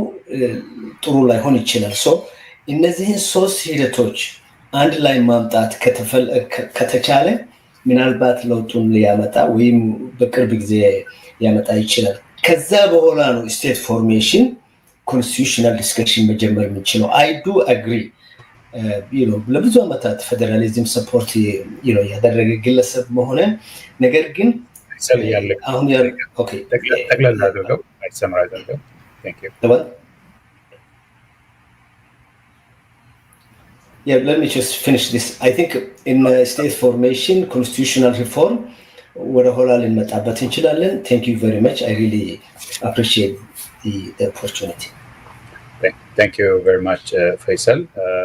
ሀሳብህ በጣም አጠር አድርገህ ደቂቃ ጨርሰሃል። ቀጣይ ፕሮፌሰር ሚንጋ ነው የሚሆነው። የ5 ደቂቃ እንሰጣለን። ፕሮፌሰር ሚንጋ ቀጥል። እግዚአብሔር ይስጥልኝ አቶ ኢሳያስ። ከሁለቱ ተናጋሪዎች በስተቀር አብዛኞቹን አዳምጫቸዋለሁ ከስቱዲዮ እያስወጣኝ ነበረ ቁጥሩ ስለበዛ እንዳዳመጥኳቸው ከሆነ አብዛኞቹ ንግግሮች ተመሳሳይነት አላቸው ችግሮቹን እየነቀስን እያወጣን ነው ያለነው እና ቅድምም እንዳልኩት በእኛ ስብሰባ ላይ ከበፊት 112 ጽሁፎች በኋላ 165 በድምሩ 297 ሞዴሬተርስ እና ተናጋሪዎች የቀረቡበት ፎረም ላይ የተሰሙት አይነት ነገሮች ናቸው አሁንም እየሰማሁኝ ያለሁት አንዳንድ ዴፊኒሽናል የሆኑ ችግሮች አሉ ኢንስቲትዩሽን ስንል ምን ማለታችን ነው ትራንዚሽን ስንል ምን ማለታችን ነው ህገ መንግስት አቀራረጽ ወይም አሜንድመንት በምንልበት ጊዜ ምን ማለታችን ነው በአንቀጽ 104 እና በአንቀጽ 107 ያሉት መፍቻ መንገዶች ናቸው ወይስ አይደሉም የሚሉትን ነገሮች በዝርዝር መነጋገር ያስፈልጋል ጽሁፎችም ብዙም ተጽፎባቸዋል ሌላው ተናጋሪ ፕሮፌሰር ጌታቸው የተናገረው አንድ ቁልፍ ነገር አለ ኢንተሌክቹዋል ኢንቴግሪቲ ብሎ ያነሳው ጉዳይ አለ እና ይሄ በብዙ ጊዜ በብልጣብልጥነት ምናምን የሚካሄድ ወይም ፖለቲካል ኦፖርቹኒዝም በማሳየት ወይም ፍርሃት ወይም ደግሞ የሲስተሞቹ ቤኔፊሺሪዎች ሆነን የሚመጡትን ሀሳቦች በደንብ መለየት ያስፈልጋል ብሔራዊ ውይይቱን ናሽናል ዳያሎግ በሚባልበት ጊዜ በእኛ ስብሰባ ላይ 11 ተናጋሪዎች የነበረው 11ኛው ኮንፈረንስ የነበረው ነበረ በዛ ላይ እውቅ ምሁራንን አምጥተን ጽሁፍ ተጽፎ ለናሽናል ዳያሎግ ኮሚሽኑ በቀጥታ ተልኮለት ደርሶናል እንኳን የሚል ወረቀት ሰጥቶናል። ምሁራንን አቮይድ ያደረገ ይመስላል። በአጠቃላይ ስንመለከት የሀገሪቷ ቁልፍ ጉዳዮች አልተነሱም። ለማጠቃለል እንግዲህ ምንድነው ወደ ቅድም ወደ ተናገርኩት ለመሄድ የመጀመሪያው ችግር የምንመለከተው አገሪቱ ውስጥ ያለውን ግጭቶች፣ ጦርነቶች፣ ውጥረቶች በምን መንገድ እናያቸው፣ በምን ፍሬምወርክ እንመልከታቸው እና ኤትኖ ሪሊጂየስ መሆኑን ሀገሪቷ የብዙ አይነት ብሔሮች ካልቸሮች ብንላቸው በዛ ላይ መሆኑን አንድ መመልከት ያስፈልገናል። ያንን መፍቻ ምን መሆን አለበት የሚለውን ነገር የፖለቲካ ድርጅቶች በደንብ ሊያጤኑት ይገባል። እንደዚህ እንደ አብሮነት ያለው የስኮላርስ ፎረም ኢንተሌክቹዋልስ በብዛት የሚኖርበት ሀሳብ ፖለቲከኞቻችን ከምሁር የሚመጣውን ነገር መስማት ይኖርባቸዋል እንጂ እንደው ጠዋት ሲነሱ የመሰላቸውን ነገር እያሉ ወደ ፖሊስና ወደ አዋጅ የሚሄዱበት ነገር መቀየር ይኖርበታል። ሁለተኛ የምሰማው ነገር ከዚህ ውስጥ በሙሉ ትራንዚሽን የሚለው ሽግግር ማለት አለበት። ሽግግር ስንል ግን ምን ማለታችን ነው? የመንግስት ለውጥ ማለት ብቻ አይደለም። ብዙ ነገሮች መቀየር ያለባቸው አሁን ካለንበት ስቴት ኦፍ አፌርስ ወደፊት የምንሄድበት መሸጋገሪያ መንገዱ ምንድን ነው እና ይሄ ኔጎሽየትድ ቢሆን ከውይይት በኋላ የበሰለ ነገር ወደ ህዝብ ይዞ መሄዱ ጥሩ ይመስለኛል። እና በዚህ ላይ ደግሞ በሽግግሩ መንገድ ላይ አሁን የቢሮ ላይ ያሉት መሪዎች ማሻገር ይችላሉ ወይ? እንደገና እድል ይሰጣቸው ወይ? ይሄን ሁሉ ስኳንደር ያደረጉትን ነገር እንደገና መልሰን ለነሱ ሀሳብ መስጣቸው ወይ የሚለው ነገር ብዙ ተቀባይነት ያለው አይመስለኝም። ግን ሽግግር በምንልበት ጊዜ ችግር እንዳለው ፈተናዎች እንደሚኖሩት ሽግግሮች በወረቀት ላይ ተቀምጠው ወደ ተግባር መለወጥ ያቃተን ብዙ ነገሮች አሉ። ህገ መንግስቱን ራሱ ነፍሱ አለ ወይ ብለን የምንጠይቅበት ሁኔታዎች አሉ። ስለዚህ ይሄ ፕሮሰስ መቀጠል አለበት። በርቱ አብሮነቶች፣ በተቻለ መጠን እየተባበርን በዛሬው ላይ እድል ያላገኙትም ሰዎች ደግሞ የወጡ ሀሳባቸውን የሚያቀርቡበትና ወደ አንድ የሀገራዊ የሽግግር ፕሮግራም የምንሄድበትን መንገድ ሀሳቡን መንደፍ የምሁራን ኃላፊነት ይመስለኛል። አመሰግናለሁ። ይስጥልኝ። እናመሰግናለን ዶክተር ሚንጋ በጣም ጥሩ። በቀጣይ የአምስት ደቂቃ ሪፍሌክሽን ሀሳቡን የሚያቀርብልን ዶክተር አቡ ይሆናል። ዶክተር አቡ ዝግጁ ከሆንክ መቀጠል ይቻላል። አመሰግናለሁ። መጀመሪያ ደረጃ ከፖለቲካል ጉዳዮች ባልተናነሰ የኢኮኖሚው ጉዳይ አፋጣኝ ትኩረት የሚፈልግ ነው።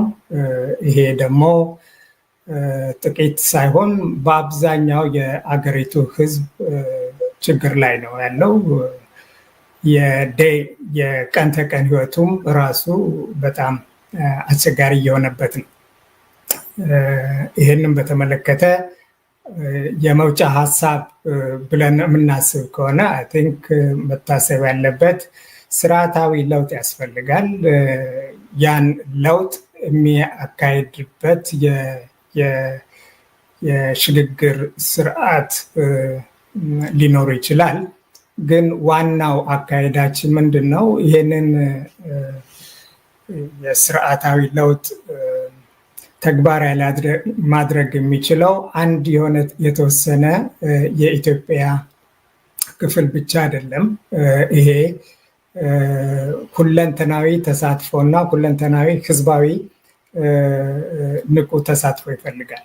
በእንቢተኝነትም ይሁን በሌሎች መንገድ እና ስርዓት በራሱ አይለወጥም።